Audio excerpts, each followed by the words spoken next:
नमस्कार दोस्तों, जुलाई 2023 की मंथली मैगजीन में स्वागत है। हम इसके पिलर्स जो हैं उनको समाप्त कर रहे हैं एक।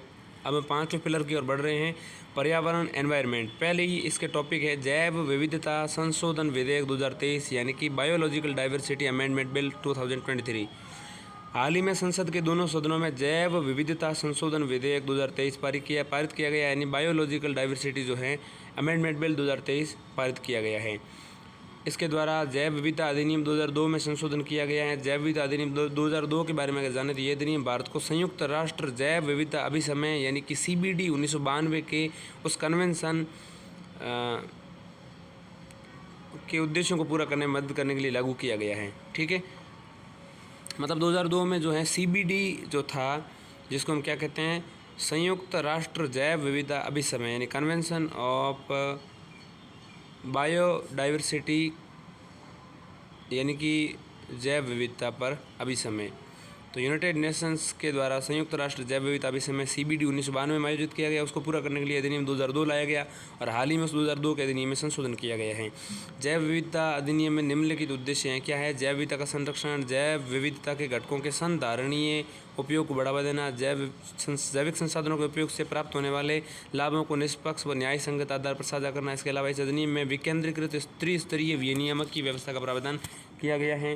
राज्य स्तर पर राष्ट्रीय जैव विविधता प्राधिकरण यानी नेशनल बायोडाइवर्सिटी अथॉरिटी यानी NBA, और राष्ट्रीय स्तर पर तो NBA, राष्ट्रीय स्तर पर राष्ट्रीय जैव विविधता प्राधिकरण यानी नेशनल बायोडाइवर्सिटी अथॉरिटी यानी NBA, और राज्य स्तर पर जो है राज्य जैव विविधता बोर्ड यानी स्टेट बायोडाइवर्सिटी बोर्ड यानी SSB, और स्थानीय निकायों के लिए जैव विविधता प्रबंधन समितियां यानी BMC, बायोडाइवर्सिटी मैनेजमेंट कमिटीज़। ये अधिनियम जैव विविधता का संरक्षण करने वाले और इससे संबंधित ज्ञान के सृजनकर्ता और धारकों के साथ साथ लाभ साझा करने का प्रावधान करता है। जैव विविधता के उपयोग से प्राप्त लाभों को निम्नलिखित रूपों में साझा किया जा सकता है, जैसे मौद्रिक मुआवजे का भुगतान करके, बौद्धिक संपदा अधिकारों यानी इंटेलेक्चुअल प्रॉपर्टी राइट्स को साझा करके, इसके अलावा प्रौद्योगिकी का हस्तांतरण करके। अब विधेयक का महत्व समझते हैं। इस विधेयक का जो अभी लाया गया है, ये औषधीय पादपों की खेती को प्रोत्साहित करके वन्य औषधीय पादपों पर पड़ने वाले दबाव को कम करता है। इसके अलावा ये अनुसंधान, पेटेंट आवेदन प्रक्रिया, अनुसंधान परिणामों के हस्तांतरण की तीव्र ट्रैकिंग को सुविधाजनक बनाता है। यह भारतीय चिकित्सा पद्धति को बढ़ावा देता है। यह हितों के समझौते किए बिना जैविक संसाधनों की श्रृंखला में अधिक विदेशी निवेश का मार्ग खोलता है। सबसे पहले हम जैव विविधता संशोधन विधेयक द्वारा अधिनियम में किए गए परिवर्तनों पर नज़र डालेंगे, लेकिन उससे पहले हमें समझ लेना चाहिए UNCBD क्या है। UNCBD संयुक्त राष्ट्र जैव विविधता कन्वेंशन जिसको हम कहते हैं, CBD यानी कि कन्वेंशन ऑन बायोडाइवर्सिटी। देखिए, ये यूनाइटेड नेशंस का जो CBD है, यूनाइटेड नेशंस यानी संयुक्त राष्ट्र जैव विविधता convention, United Nations convention on biodiversity यानी UNCBD ये अंतर्राष्ट्रीय स्तर पर कानूनी रूप से बाध्यकारी एक बहुपक्षीय संधि है। ठीक है, ये जो मॉन्ट्रियल हुआ था वो कनाडा, उसका सचिवालय जो है कनाडा में एक मॉन्ट्रियल जगह है, वहाँ पर हुआ था, कनाडा में मॉन्ट्रियल में, और मॉन्ट्रियल को लेकर जैव विविधता संरक्षण के रूप में ये हुआ था। ठीक है, उद्देश्य क्या? 1992 में 3 लक्ष्यों को लेकर साझा तैयार किया गया था। निम्नलिखित जैव विविधता का संरक्षण, जैव विविधता के घटकों का संधारणीय उपयोग करना, आनुवंशिक संसाधनों से प्राप्त लाभों को उचित व न्याय संगत साझाकरण करना। इसमें 196 पक्षकार भारत सहित है। मुख्य समझौते देखें तो भारत ने सभी 3 प्रोटोकॉल की पुष्टि की है, जैसे लाभ साझाकरण से संबंधित नागोया प्रोटोकॉल, इसके अलावा जैव सुरक्षा से संबंधित कार्टाजेना प्रोटोकॉल, इसके अलावा लायबिलिटीज़ यानी कि देयताओं से संबंधित Nagoya Kuala Lumpur supplementary protocol, Nagoya Kuala Lumpur supplementary protocol जो देयताओं लियाबिलिटी से संबंधित हैं।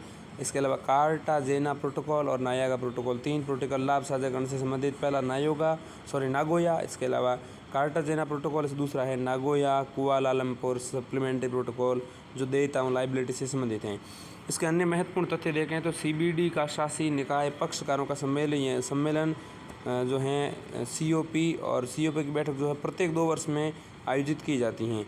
ठीक है, इस कन्वेंशन में सभी स्तरों की जैव विविधता को शामिल किया गया है, जैसे पारिस्थितिकी तंत्र, प्रजाति, आनुवंशिक संसाधन सब शामिल इसमें किए गए हैं।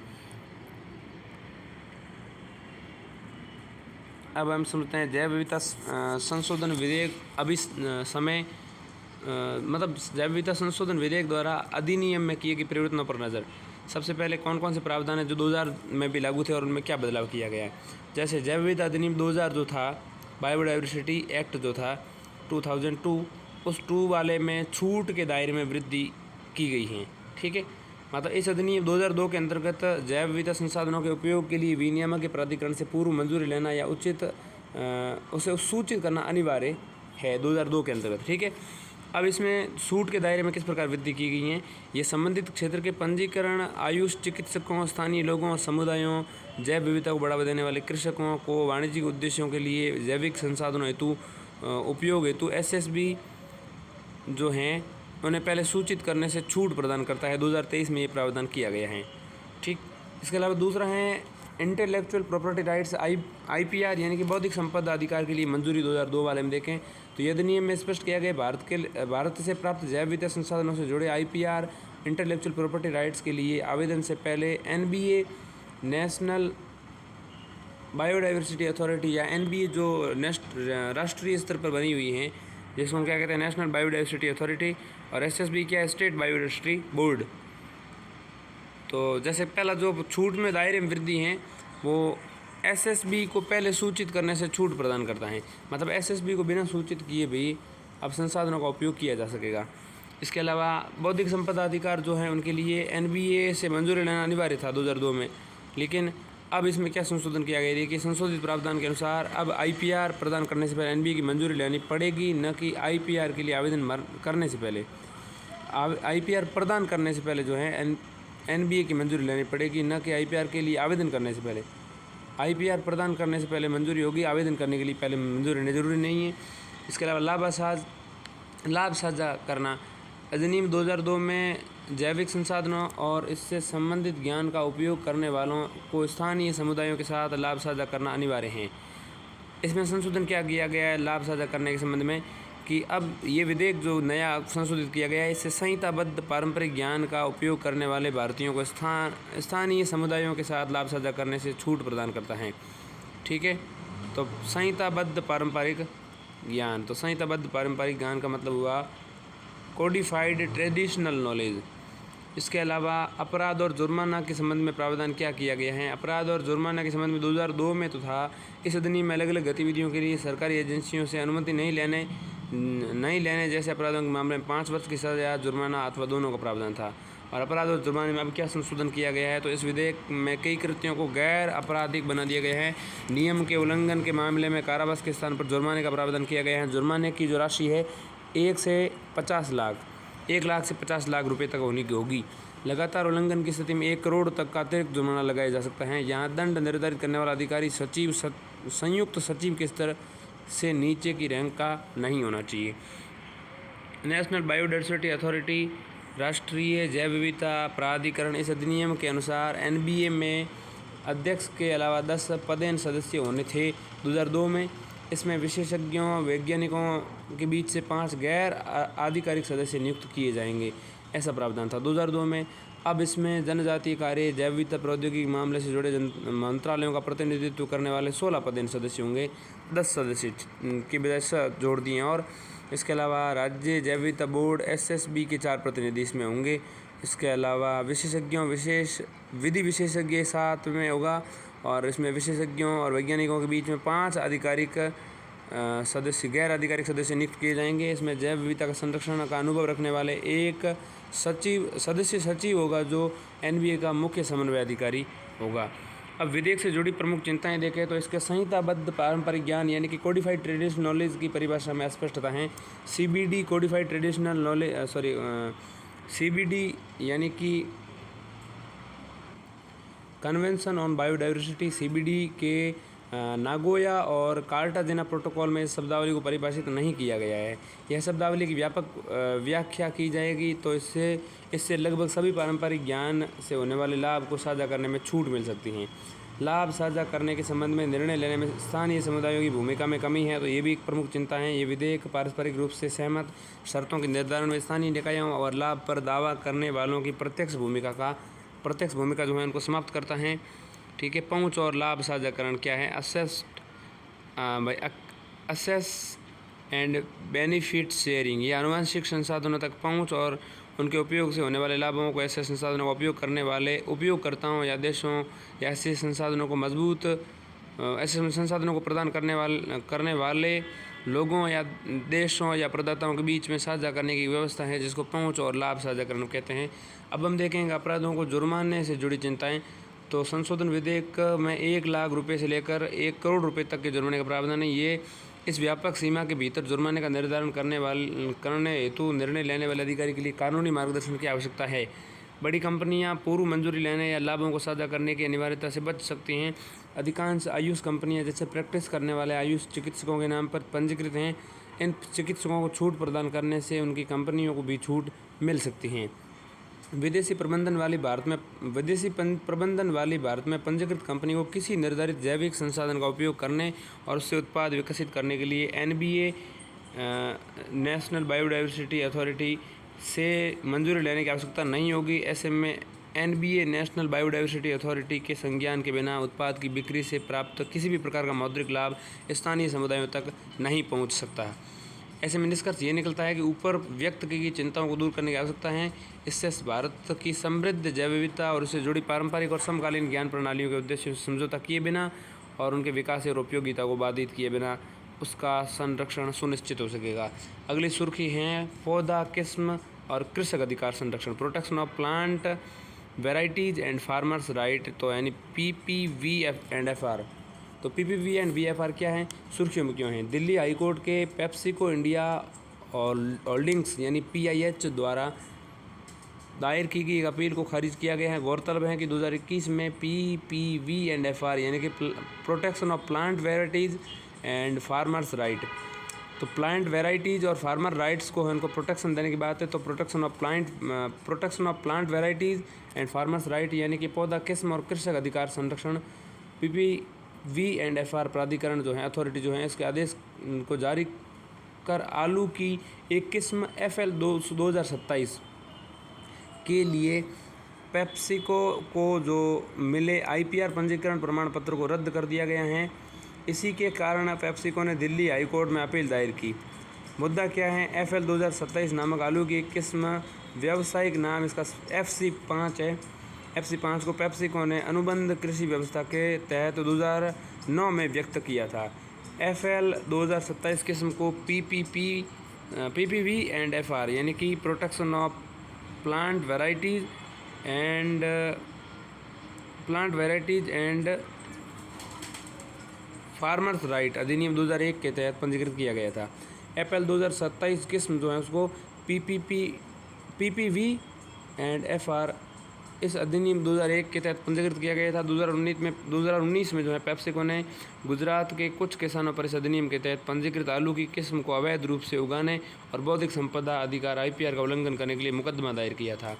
पंजीकरण के लिए गलत जानकारी प्रस्तुत करने और किसानों के अधिकारों के उल्लंघन के आधार पर 2021 में FL 2027 का पंजीकरण रद्द कर दिया गया था। ठीक है, अब हम समझते हैं सबसे पहले UPOV क्या है। UPOV international union for the protection of the new varieties of plants यानी UPOV, इसका हेडक्वार्टर स्विट्ज़रलैंड में है। नई पादप किस्मों के संरक्षण के लिए अंतर्राष्ट्रीय संघ है। ये अंतर्राष्ट्रीय संघ किसके लिए है? न्यू जो प्लांट वेराइटीज़ हैं उनके प्रोटेक्शन के लिए। तो इंटरनेशनल यूनियन है ये for the protection of new varieties of plants यानी UPOV इसको हम कहते हैं। U यानी यूनियन, P का मतलब प्रोटेक्शन और O का मतलब क्या है यहाँ पर? O का मतलब पता नहीं क्या है, और V का मतलब वेराइटीज़ हैं। तो UPOV तो ये ऑर्गेनाइजेशन है। उत्पत्ति इसकी इससे 1961 में स्थापित किया गया, अपनाया गया था। नई पादप किस्मों के संरक्षण के लिए अंतर्राष्ट्रीय अभिसमय कन्वेंशन जो था उसके द्वारा स्थापित किया गया था इसको। UPOV के बारे में जाने दिए। समाज के लाभ के लिए नई पादप पौधों किस्मों को प्रोत्साहित करने के उद्देश्य से पादपों की विविधता के संरक्षण की एक प्रभावी प्रणाली को बढ़ावा देता है। भारत इसका सदस्य UPOV का है नहीं, जिसका हेडक्वार्टर स्विट्ज़रलैंड में है। अब मुद्दा क्या था देखिए, FL 2027 जैसे मैंने बताया यहाँ पर, उसकी जो FL 2027 का पंजीकरण जो है 2021 में रद्द कर दिया गया। पंजीकरण के लिए गलत जानकारी प्रस्तुत करने और किसानों के अधिकारों के उल्लंघन के आधार पर जो है रद्द कर दिया गया। पीपीवी एंड एफआर अधिनियम 2001 के बारे में जानें। कानून का निर्माण 2001 में ट्रिप्स समझौते के अनुसार 27(3)(b) के तहत बनाया गया था। ट्रिप्स यानी trade related aspects of intellectual property, यानी कि बौद्धिक संपदा अधिकारों के व्यापार संबंधी पहलुओं। तो ट्रेड रिलेटेड एस्पेक्ट्स हैं इसको हम कहते हैं TRI। तो TRI ट्रेड रिलेटेड एस्पेक्ट्स, इसमें साथ में होगा एस्पेक्ट्स में ए नहीं लेना आपको। TR बौद्धिक संपदा अधिकारों के व्यापार संबंधी पहलुओं ट्रिप्स समझौते के तहत किया गया था। ठीक है। यह अधिनियम पौधों की नई किस्मों के संरक्षण के लिए अंतर्राष्ट्रीय संघ UPOV यूनियन इंटरनेशनल यूनियन, तो union of the protection of new varieties of plants UPOV 1978 के उद्देश्यों के अनुरूप यहाँ पर है। यह अधिनियम पौधों की नई किस्मों के संरक्षण के लिए अंतर्राष्ट्रीय संघ UPOV 1978 के उद्देश्यों के अनुरूप जो हैं ट्रिप्स हैं, और इसी ट्रिप्स के अतिरिक्त 2001 में यह अधिनियम PPV एंड FR अधिनियम लाया गया है। PPV एंड FR अधिनियम का यहाँ पर क्या अर्थ है? Protection of plant varieties and farms right. ये नई मौजूदा और किसानों द्वारा विकसित किस्मों के संरक्षण प्रदान करने वाले दुनिया का एकमात्र IPR कानून है ये, जो लोग पौधों के ब्रीड्स के साथ साथ किसानों को भी बौद्धिक संपदा अधिकार यानी इंटेलेक्चुअल प्रॉपर्टी राइट्स प्रदान करता है। UPOV यानी union of protection of new varieties of plants. UPOV के विपरीत यह अधिनियम नई के साथ साथ पहले से मौजूद किस्मों के संरक्षण की भी व्यवस्था करता है। PPV एंड FR अधिनियम के उद्देश्य देखें तो पौधों की नई किस्मों के विकास के लिए पौधों के आनुवंशिक संसाधनों के संबंध में किसानों के अधिकारों को मान्यता देना, उनकी रक्षा करना।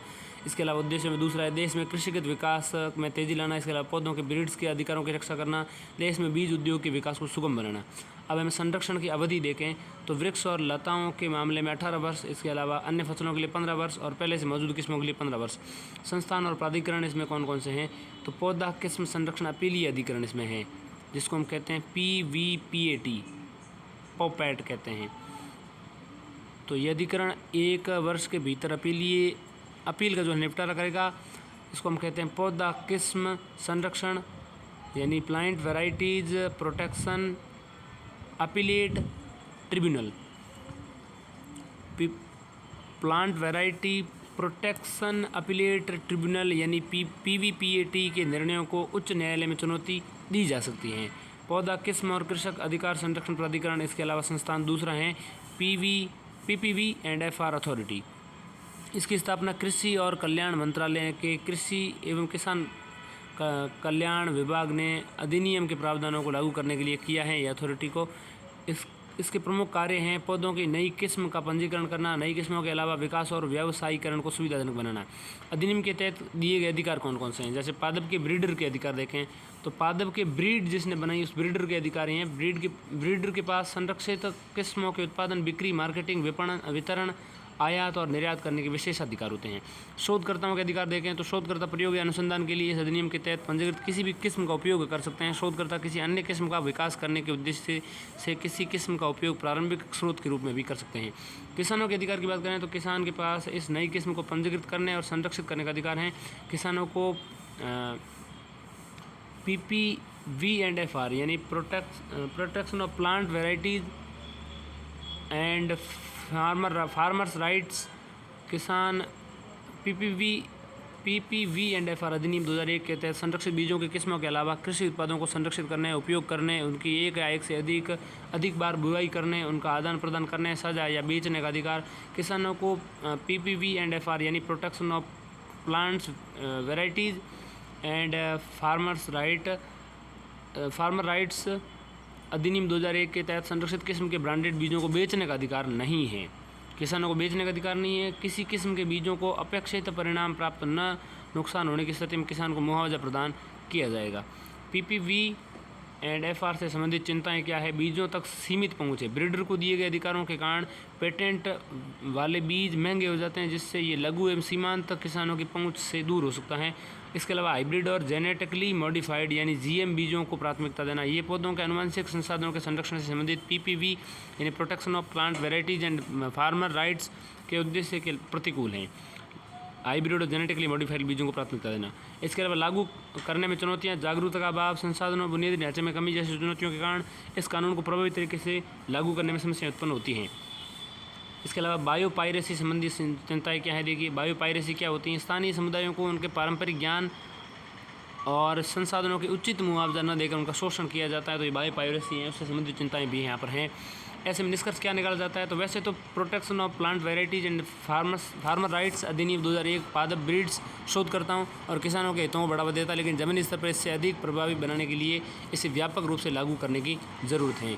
Patent and PPV and FR अधिनियम के बीच अंतर देखिए। पेटेंट कौन है और PPV अधिनियम क्या है, उनके बीच अंतर समझें।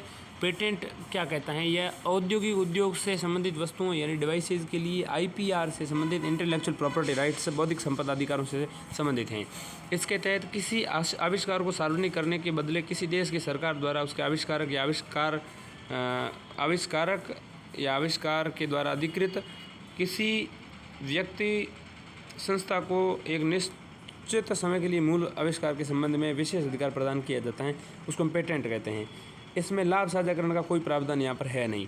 PPV एंड FR अधिनियम यानी protection of plant varieties and farmer rights, इसमें क्या अधिनियम कहता है, इसके तहत उन पादप ब्रीड्स को IPR प्रदान किया जाता है, इंटेलेक्चुअल प्रॉपर्टी राइट्स प्रदान किए जाते हैं जिन्होंने उस पादप किस्म की ब्रीडिंग का विकास किया है, ठीक है।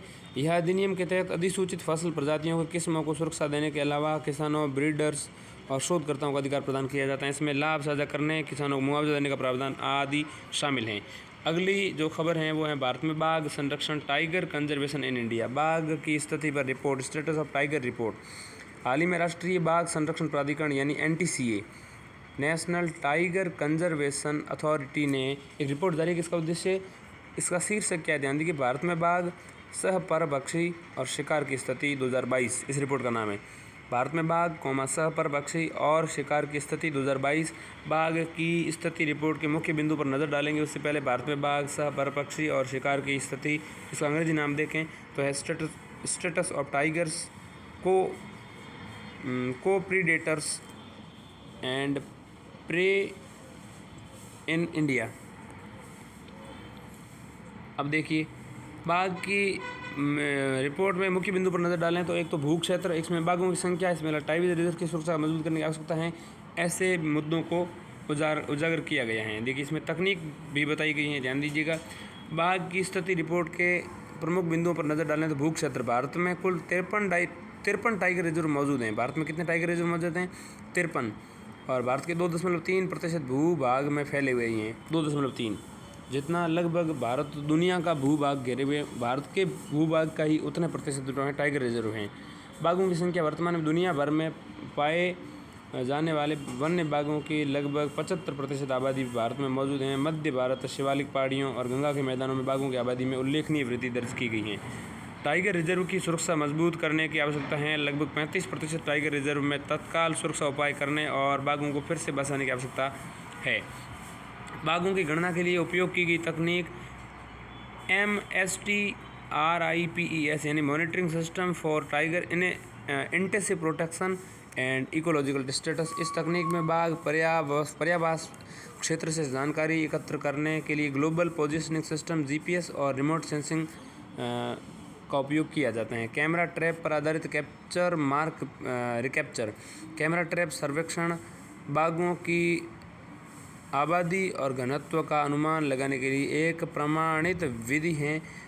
उन क्षेत्रों में जहां कैमरा ट्रैपिंग संभव नहीं होती हैं वहां बाघों की उपस्थिति की पुष्टि करने के लिए मॉलिक्यूलर टूल्स का उपयोग किया जाता है। इसमें स्केट्स यानी मल की सहायता से DNA का पता लगाया जाता है। स्केट्स जो होता है मल को कहते हैं, ठीक है। बाघ रिपोर्ट के मुख्य बिंदुओं पर एक नज़र डालें तो बाघों की आबादी की उच्चतम सीमा जो है 3925 अनुमानित की गई है। उच्चतम सीमा 3925 और इसकी औसत संख्या जो है 3682 यहाँ पर है फिलहाल। इसके अलावा देश में बाघों की संख्या देखें तो वर्ष 2018 में 2967 थी, 2967 यानी लगभग 3000 से थोड़ी सी कम, और 2022 में जो है 3682 हैं, यानी कि उल्लेखनीय वृद्धि यहाँ पर देखने को मिली है। बाघों की न्यूनतम संख्या वाले राज्य देखें तो नागालैंड में 0 है, मिजोरम में 0 है, झारखंड में 2018 में 3 थे लेकिन अभी 2022 में 1 ही हैं, गोवा में जो है 3 थे लेकिन अभी 5 है गोवा में, ठीक है। और अरुणाचल प्रदेश में 29 थे लेकिन अब 9 ही हैं। यहाँ पर जो है सर्वाधिक कमी देखने को मिली है बाघों की संख्या में। तो ये राज्य थे बाघों की संख्या से जुड़े हुए। अरुणाचल प्रदेश में इतने थे और कम हो गए हैं। उत्तराखंड, उत्तर प्रदेश, मध्य प्रदेश में सर्वाधिक बाघों की संख्या है। उत्तराखंड में सर्वाधिक, दूसरा जो है वो है कर्नाटक में ही, उसके बाद कर्नाटक, ये दोनों, और फिर जो हैं चौथे नंबर पे मध्य प्रदेश और 5वां यहाँ पर यूपी की बात होगी बाघों की संख्या को लेकर के, ठीक है। यहाँ पर ध्यान देने की बात है कि बाघों की अधिकतम संख्या वाले राज्यों में सबसे पहला मध्य प्रदेश है, ठीक है।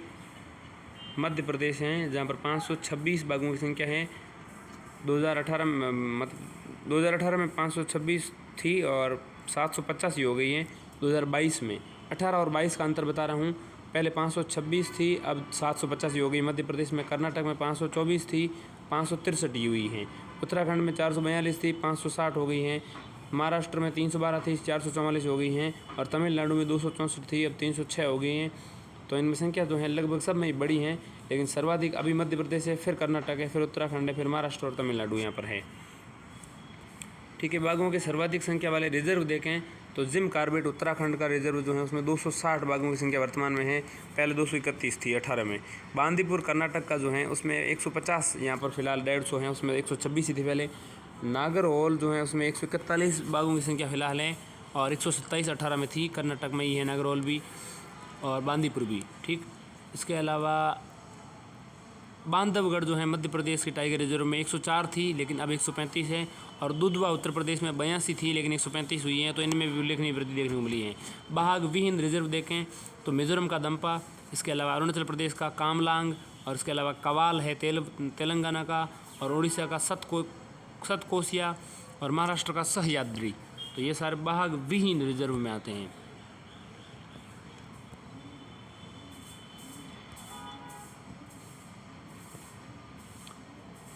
टाइगर रिजर्व को सुरक्षा को मजबूत करने की आवश्यकता है। लगभग 35% टाइगर रिजर्व में तत्काल सुरक्षा उपाय करने को, बाघों को फिर बसाने की आवश्यकता है। बाघों के लिए अपनाई गई तकनीक को हमने समझ लिया और अब हम समझते हैं टाइगर रिजर्व का प्रबंधन प्रभावशीलता मूल्यांकन यानी MWE, management effectiveness evaluation MWE of tiger reserves. हाल ही में राष्ट्रीय बाघ संरक्षण प्राधिकरण यानी नेशनल टाइगर कंजर्वेशन अथॉरिटी ने NTCA ने भारत में टाइगर रिजर्व के प्रबंधन प्रभावशीलता मूल्यांकन यानी MWE 5वां चक्र पर फाइनल रिपोर्ट जारी की है। MWE 5वां चक्र पर रिपोर्ट जारी हुई है। MWE के बारे में जानें। MWE की शुरुआत जो है, जिसको हम कहते हैं मैनेजमेंट इफेक्टिवनेस इवैल्यूएशन, इसकी शुरुआत 2006 में हुई थी। 2006 में सरकार उसी वर्ष से पूरे देश में टाइगर रिजर्व का मूल्यांकन करने के लिए MWE का उपयोग कर रही है। इसे NTCA और भारतीय वन्य जीव संस्थान यानी WII द्वारा संयुक्त रूप से संचालित किया जाता है। यह सरकार द्वारा आयोजित MWE का 5वां चक्र है। IUCN यानी कि international union for conservation of nature IUCN और संरक्षित क्षेत्रों पर विश्व प्राकृतिक संसाधन आयोग यानी कि national resources world commission on protected areas, उनने संरक्षित क्षेत्रों में प्रबंधन प्रभावशीलता मूल्यांकन यानी कि मैनेजमेंट इफेक्टिवनेस इवैल्यूएशन हेतु फ्रेमवर्क तैयार किया था। इन्फोग्राफिक में आपको देख सकते हैं MME का महत्व क्या है। अब देखिए MME प्रबंधन प्रभावशीलता मूल्यांकन MWE कहते हैं इसको हम। MEE ये है management effectiveness evaluation MWE। Design किया, प्लानिंग किया है। तो संदर्भ, स्थिति और खतरे में अभी कहाँ हैं, ये डिज़ाइन प्लानिंग की जाती है। प्लानिंग संदर्भ ये हैं, प्लानिंग क्या, हम क्या प्राप्त करना चाहते हैं और ऐसा हम कैसे कर सकते हैं, ये इसमें प्लानिंग होती है। इसके अलावा MWE जो है वो पर्याप्तता और उपयुक्तता की बात करता है। हमें किसकी आवश्यकता और हमें इसका कैसे प्रबंधन कर सकते हैं, ये इनपुट और प्रक्रिया को होती है। इसके अलावा आपूर्ति देखें तो परिणाम और आउटपुट्स में 2 पॉइंट्स में इसको समझ सकते हैं। परिणाम हमारी क्या उपलब्धि है और आउटपुट्स हमने क्या किया और कौन से उत्पाद और सेवाएँ उत्पादित की गई हैं। MWD का महत्व समझें तो ये प्रबंधन के लिए एक अनुकूल दृष्टिकोण को सक्षम करता है और उसका समर्थन करता है, प्रभावी संसाधन आवंटन में सहायता करता है, जवाबदेही और पारदर्शिता को बढ़ावा देता है, समुदाय को शामिल करने और सहभागिता बढ़ाने में सहायता करता है। संरक्षित क्षेत्रों यानी कि प्रोटेक्टेड एरियाज यानी PA जो हैं उनके मूल्यों को जो है बढ़ावा देता है। MWD क्या है इसको समझना चाहिए। MWD के तहत मुख्य रूप से इस बात का मूल्यांकन किया जाता है कि संरक्षित क्षेत्रों यानी कि प्रोटेक्टेड एरियाज PA जो हैं उनका प्रबंधन कैसे किया जा सकता है, कैसे किया जा रहा है। साथ ही इसके तहत ये पता लगाया जाता है कि क्या संरक्षित क्षेत्र अपने मूल्यों का संरक्षण कर रहे हैं, अपने मूल्यों लक्ष्यों को प्राप्त कर रहे हैं। इसके अलावा प्रबंधन प्रभावशीलता पद संरक्षित क्षेत्रों के लिए प्रबंधन के निम्नलिखित 3 मुख्य विषयों को दर्शाते हैं। किसी विशेष स्थल और संरक्षित क्षेत्र की स्थिति दोनों से संबंधित डिजाइन से जुड़ी समस्याएं, प्रबंधन प्रणाली और प्रक्रिया की पर्याप्तता और उपयुक्तता, संरक्षित क्षेत्रों के उद्देश्यों के प्राप्ति की स्थिति जिनमें मूल्यों का संरक्षण भी शामिल है। MWD के 5वें चक्र के बारे में जानें तो इस चक्र में 51 टाइगर रिजर्व का मूल्यांकन किया गया है। 2 नए घोषित टाइगर रिजर्व रामगढ़, विषधारी और रानीपुर के MWD के वर्तमान चक्र में शामिल नहीं किया गया है। रामगढ़, विषधारी, रानीपुर दोनों जो हैं 51वें टाइगर रिजर्व का मूल्यांकन 51 टाइगर रिजर्व का मूल्यांकन किया गया है। भारत में 53 टाइगर रिजर्व टोटल हैं, उनमें से रामगढ़, विषधारी और रानीपुर जो हैं उनको शामिल नहीं किया गया है। केरल के पेरियार टाइगर रिजर्व को भारत के सर्वश्रेष्ठ प्रबंधन वाले टाइगर रिजर्व का दर्जा दिया गया है। इसके अलावा MWD का समग्र औसत स्कोर देखें तो औसत स्कोर 2010 दूसरे चक्र में 2010 में जो हुआ था उसके 65% 2010 से बढ़ कर के वर्तमान में जो है ये 78% हो गया है, 65 से 78। यह वृद्धि प्रबंधन प्रभावशीलता में निरंतर सुधार को दर्शाती हैं। MWD यानी कि मैनेजमेंट इफेक्टिवनेस इवैल्यूएशन यानी कि प्रबंधन प्रभावशीलता मूल्यांकन के आधार पर 51 टाइगर रिजर्व्स को 4 श्रेणियों में वर्गीकृत करके उनके रैंक प्रदान की जाती हैं। उत्कृष्ट के अंतर्गत एक्सेलेंट के अंतर्गत 12 आते हैं, 12 को जो है एक्सेलेंट का दर्जा मिला है। इसके अलावा बहुत अच्छा यानी वेरी गुड में 21 आ जाते हैं, 21 को वेरी गुड का दर्जा मिला है। इसके अलावा अच्छा के अंतर्गत 13 हैं और संतोषजनक जो है इसके अंतर्गत 5 ही हैं केवल। तो देखिए सबसे अच्छे में 12 है, 12 के बाद 21 है, 21 के बाद 13 है और 13 के बाद 5 है। MWD की रिपोर्ट में किसी देश में किसी भी टाइगर रिजर्व को खराब यानी पुअर प्रबंधन की श्रेणी में नहीं रखा गया है। वर्तमान चक्र में मुख्य संकेतक carbon capture and climate change का सबसे कम स्कोर प्राप्त हुआ है। वर्तमान चक्र में मुख्य संकेतक जो है carbon capture and climate change का सबसे कम स्कोर प्राप्त हुआ है, क्योंकि बाघ संरक्षण योजनाओं के लिए इनमें कोई प्रावधान नहीं किए गए थे। प्रोजेक्ट टाइगर बाघ की प्रजाति और national tiger conservation authority NTCA से संबंधित अधिक जानकारी के लिए अप्रैल 2023 समसामयिकी जो है उसका संदर्भ 5.1 देखें आप अप्रैल 2005 में। अब अप्रैल जो है वहाँ पर जाकर देखना चाहिए आपको, ये ऐसे कह रहे हैं। अब संबंधित सुर्खियाँ देखिए, केंद्र ने प्रोजेक्ट टाइगर और प्रोजेक्ट एलिफेंट का विलय कर दिए हैं। विलय के बाद पर्यावरण, वन और जलवायु परिवर्तन मंत्रालय यानी कि ministry of environment, forest and climate change, ठीक है, तो ministry of environment, forest and climate change यानी MOEF एंड CC के तहत project tiger and elephant division, project tiger and PT and elephant division यानी कि E, तो PT एंड E नामक एक नया प्रभाग गठित किया गया है। अब प्रोजेक्ट टाइगर के लिए additional director general of forests यानी कि ADGF प्रोजेक्ट टाइगर और प्रोजेक्ट एलिफेंट के लिए ADGF के रूप में 2 प्रभागों के कर्मचारियों का नेतृत्व करेंगे। इस विलय का मुख्य उद्देश्य दोनों संरक्षण परियोजनाओं के लिए वित्त पोषण को तर्कसंगत बनाना है। विलय का महत्व क्या होगा देखिएगा, इससे दोनों प्रजातियों के संरक्षण के प्रयासों को व्यवस्थित करने में मदद मिलेगी। इससे दोनों परियोजनाओं का जो प्रशासन है वो कुशल और सुव्यवस्थित होगा, क्योंकि दोनों प्रजातियों का समान पर्यावास है, इसलिए एक एकीकृत दृष्टिकोण से दोनों को लाभ भी हो सकता है। चुनौतियां देखें ऐसे में, तो प्रोजेक्ट टाइगर के तहत अन्य प्रजातियों को शामिल किए जाने की स्थिति में संयुक्त रूप से आवंटित वित्त में बाघों के संरक्षण हेतु किए गए व्यय में कमी आ सकती है। दोनों प्रजातियों के संरक्षण में चुनौतियों की प्रकृति अलग अलग है, ऐसे में अलग अलग संस्थाओं और प्रमुखों की आवश्यकता रहेगी। अगली सुर्खी है वन संरक्षण संशोधन विधेयक 2023, फॉरेस्ट कंजर्वेशन अमेंडमेंट बिल 2023।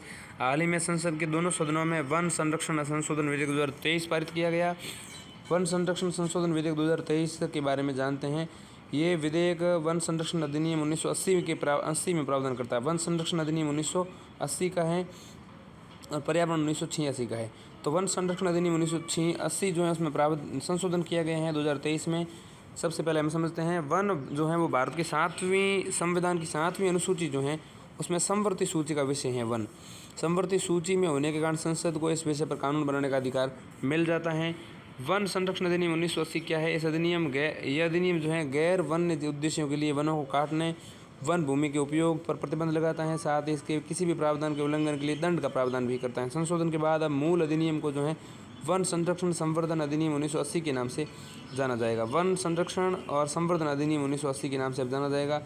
यह विधेयक भारत को अब वनावरण वृक्षावरण को बढ़ाने, राष्ट्रीय और अंतर्राष्ट्रीय पर्यावरणीय लक्ष्यों को प्राप्त करने, राष्ट्रीय महत्व के सामरिक एवं सुरक्षा संबंधी परियोजनाओं को तेजी से पूरा करने में मदद करेगा। प्रमुख संशोधनों पर नज़र डालेंगे कौन कौन से संशोधन किए। उससे पहले हमें यहाँ पर TN गोदावर्मन थिरुमुलपाद बनाम भारत संघवाद 1996 में इस वाद में क्या हुआ था? तो TN गोदावर्मन थिरुमुलपाद बनाम भारत संघवाद 1996 तक संबंधित अधिकारी इस अधिनियम के प्रावधानों को केवल भारतीय वन अधिनियम 1927 के तहत अधिसूचित वनों पर ही लागू किया करते थे। तो TN गोदावर्मन थिरुमुलपाद बनाम भारत संघवाद 1996 से पहले 1996 तक जो है 1996 के इस निर्णय से पहले इस वाद में सुप्रीम कोर्ट ने जो कहा उससे पहले केवल भारतीय वन अधिनियम 1927 के तहत अधिसूचित वनों पर ही लागू होता था। इस वाद में TN गोदावर्मन थिरुमुलपाद बनाम भारत संघवाद 1996 में सुप्रीम कोर्ट के फैसले ने अधिनियम के अंतर्गत शामिल वन की परिभाषा का विस्तार किया। इसमें क्या क्या शामिल हो गया गोदावर्मन बनाम भारत संघवाद के अंतर्गत?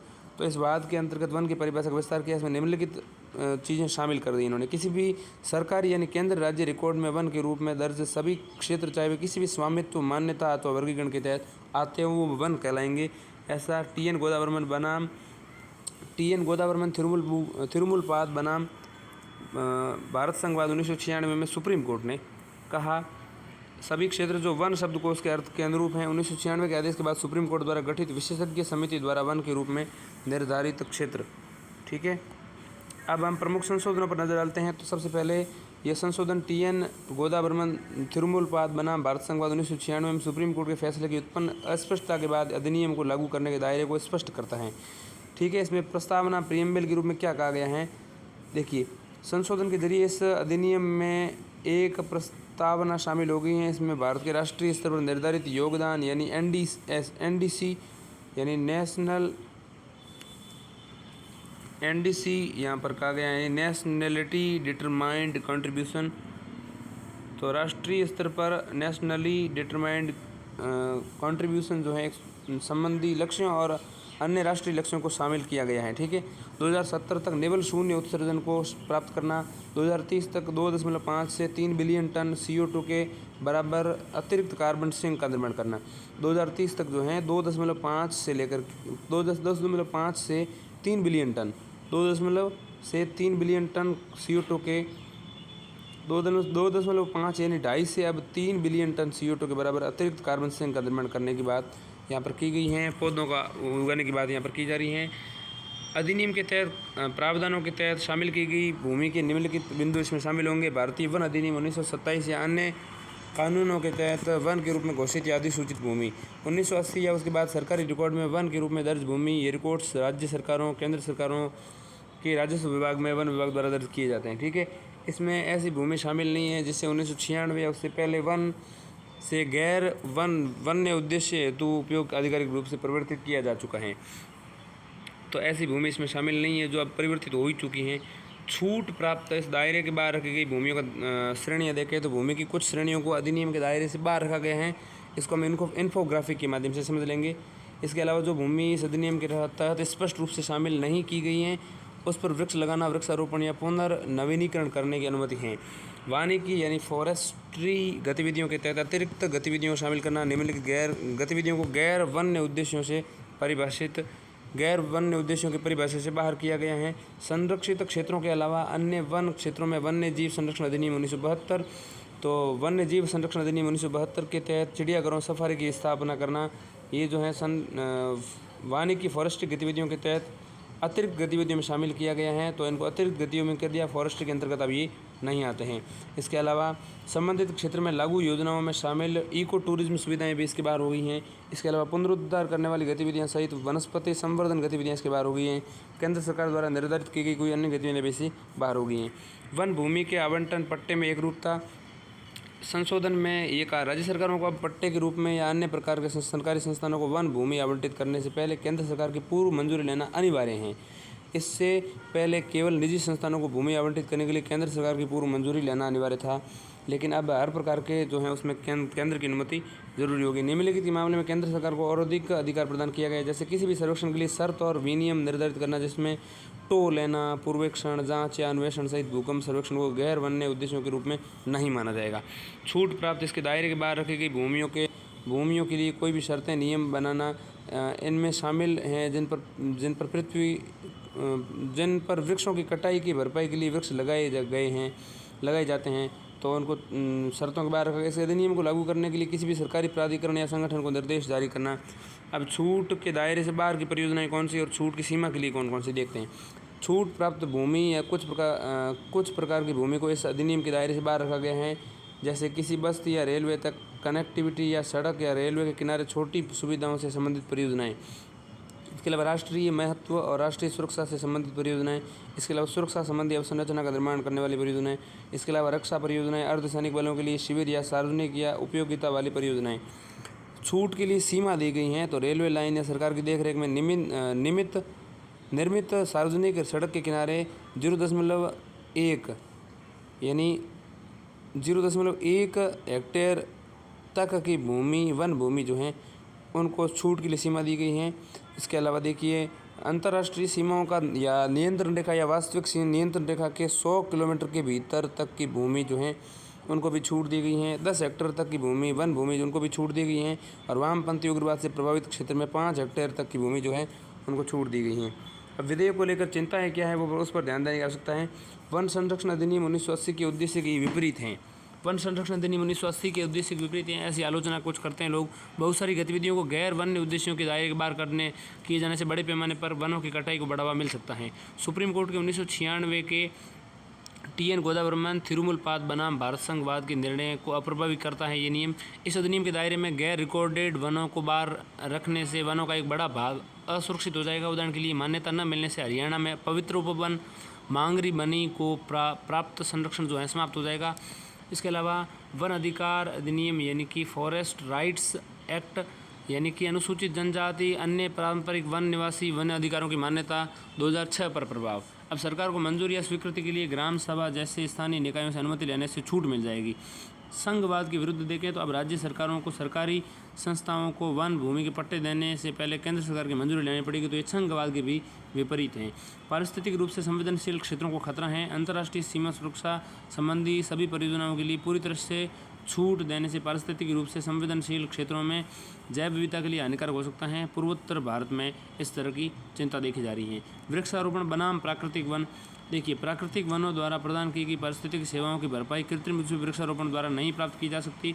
ऐसे में क्या निष्कर्ष निकाला जा सकता है, तो इस संशोधन अधिनियम का उद्देश्य वनों के संरक्षण को बढ़ावा देना है और भारत की अंतर्राष्ट्रीय प्रतिबद्धताओं को पूरा करना, और देश के सभी वन भूमियों का आवश्यकता अनुसार व्यापक स्तर पर सर्वेक्षण किया जाना चाहिए ताकि संबंधित मुद्दों और समस्याओं का समाधान किया जा सके। इसके अलावा वन भूमि का किसी भी अन्य उद्देश्यों हेतु उपयोग संबंधित क्षेत्र पारिस्थितिक व्यवस्था की रक्षा और संधारणीय विकास सुनिश्चित करने के लिए किया जाना चाहिए। अगली सुर्खी है ग्रेडेड रेस्पॉन्स एक्शन प्लान यानी कि GRAP ग्रैप। देखिए, क्या है ग्रेडेड रेस्पॉन्स एक्शन प्लान। हाल ही में राष्ट्रीय राजधानी NCR यानी नेशनल कैपिटल रीजन और निकटवर्ती क्षेत्रों में वायु गुणवत्ता प्रबंधन आयोग यानी कि CAQM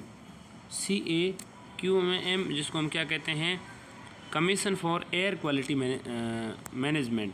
तो कमीशन बना हुआ है एयर क्वालिटी मैनेजमेंट के लिए, जिसको वायु गुणवत्ता सूचकांक यानी कि AQI कहते हैं।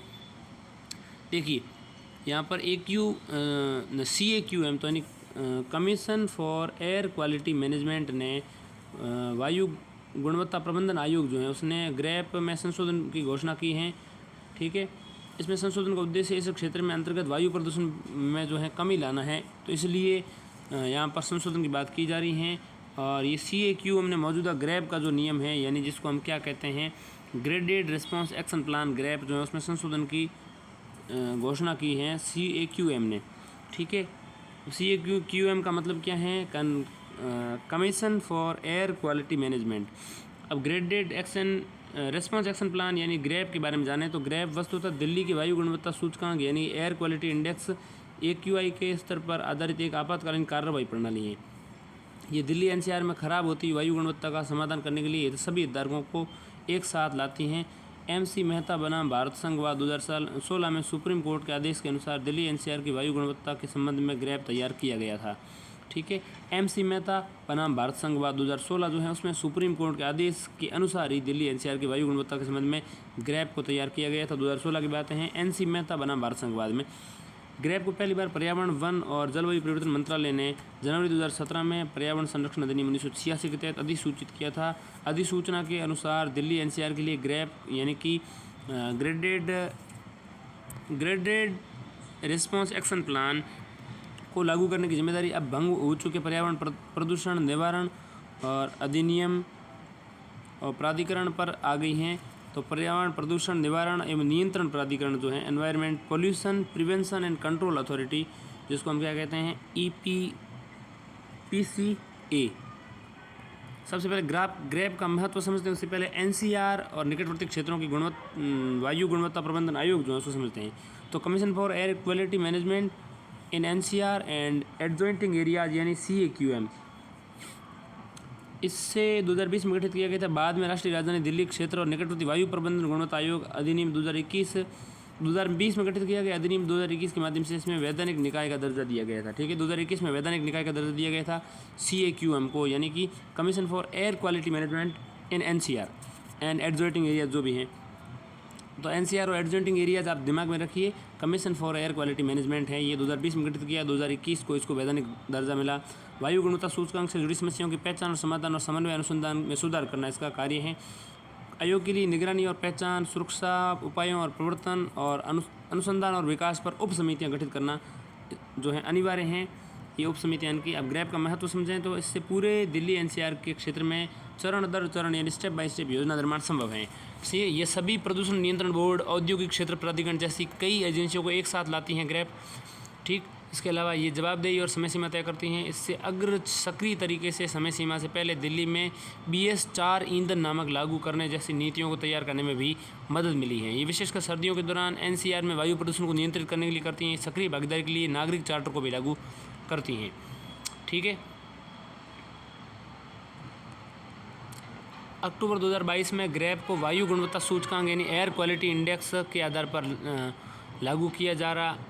अक्टूबर 2022 से ग्रैप को है उस वायु गुणवत्ता सूचकांक एयर क्वालिटी यानी AQI के आधार पर लागू किया जा रहा है। AQI के तहत निम्नलिखित प्रदूषक शामिल हैं, जैसे PM10, PM2.5, nitrogen oxide NO2 nitrous oxide हो जाएगी, NO2 ओजोन, इसके अलावा सल्फर ऑक्साइड SO2, इसके अलावा CO, इसके अलावा NH3 और लेड सीसा इसके अंतर्गत आते हैं। PM से आशय यहाँ पर क्या है, पार्टिकुलेट मैटर।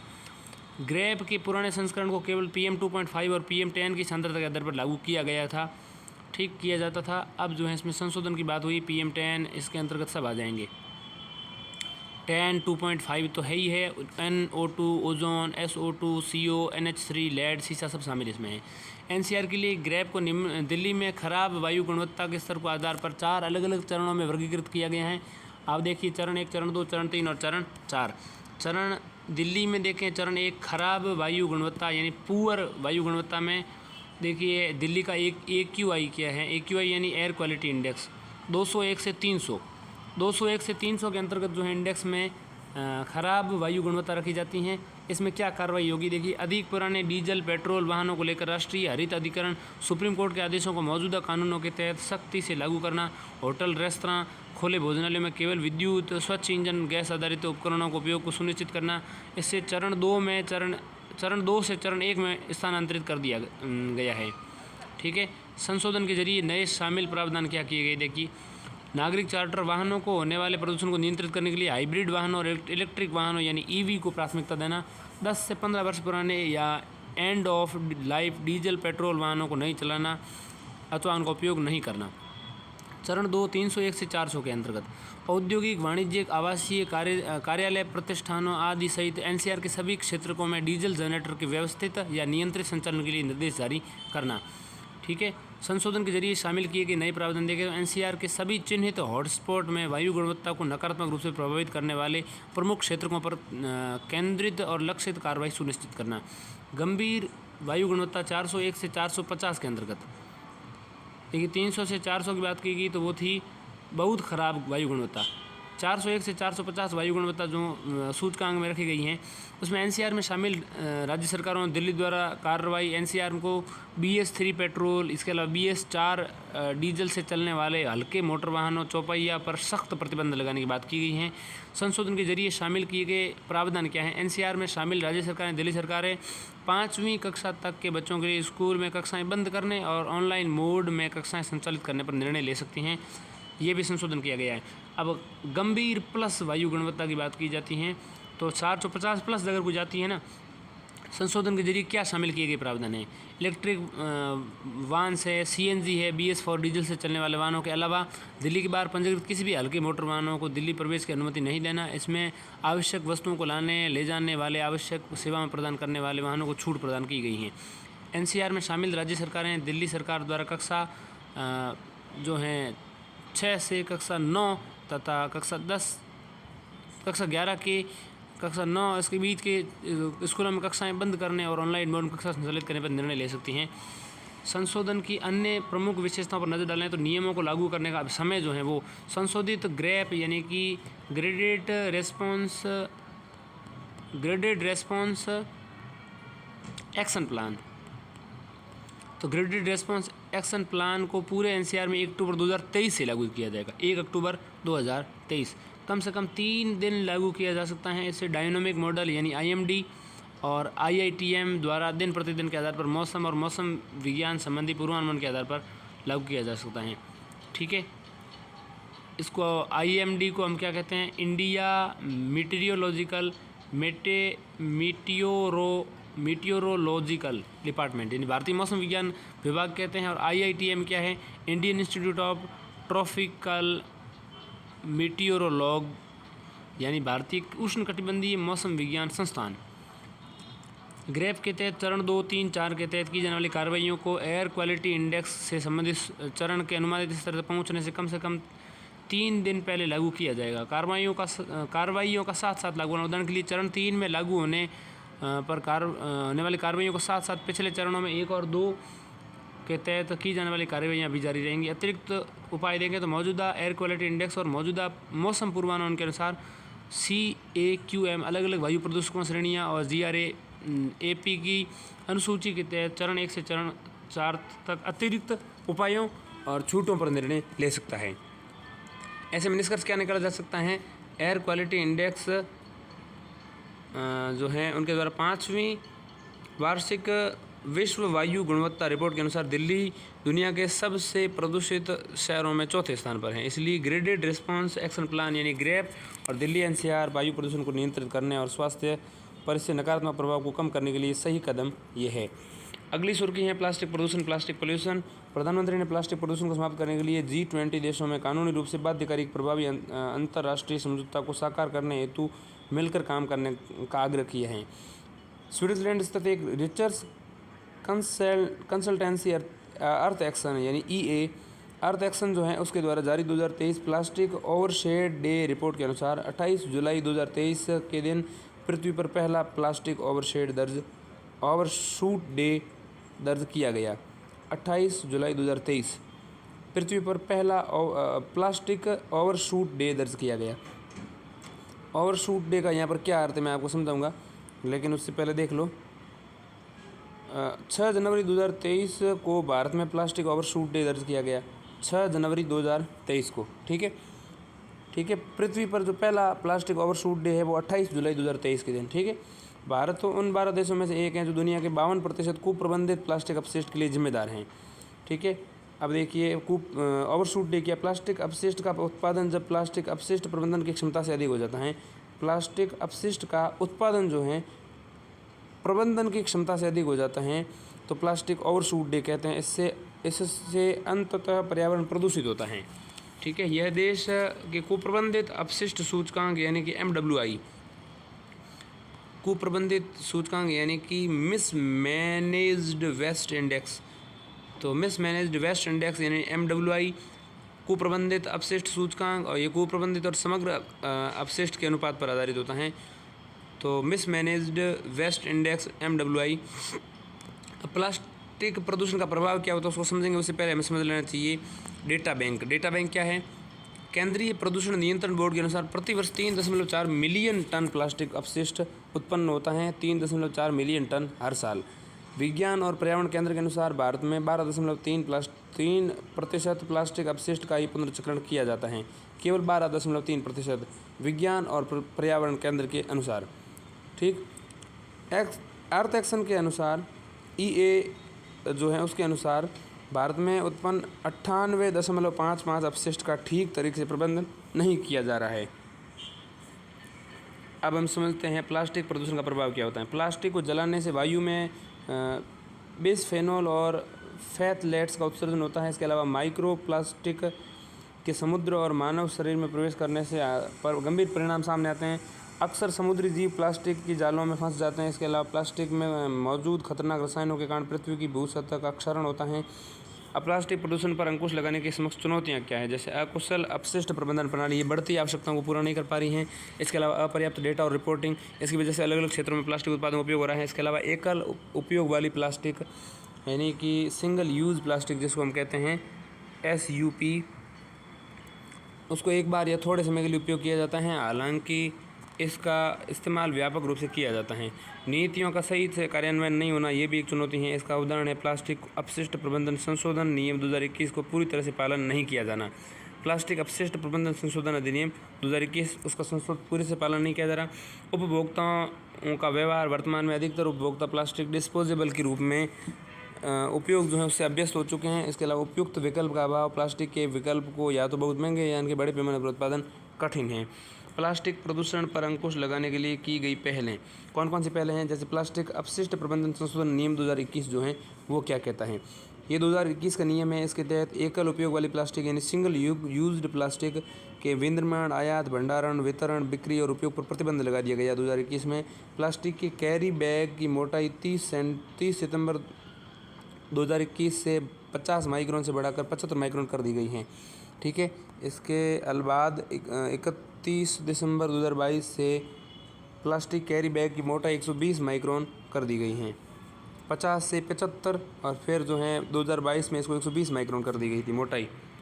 ठीक है, तो ये संशोधन नियम में ऐसा किया गया। इसके अलावा प्लास्टिक उत्पादकों के लिए विस्तारित उत्पादक उत्तरदायित्व EPR और दिशा निर्देश लागू किए गए।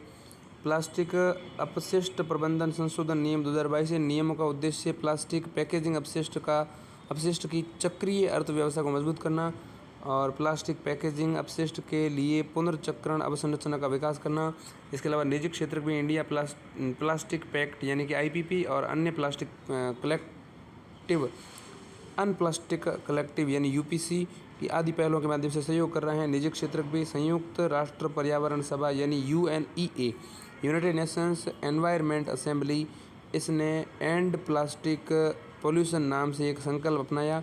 इसमें निम्नलिखित शामिल हैं। 175 देशों ने नैरोबी में संयुक्त राष्ट्र पर्यावरण महासभा जो है उसके 5वें संकल्प के रूप में समर्थन किया। इसमें 124 इसमें उद्देश्य 2024 तक कानूनी रूप से बाध्यकारी किए गए अंतर्राष्ट्रीय समझौते को संपन्न करना और प्लास्टिक प्रदूषण को समाप्त करना है।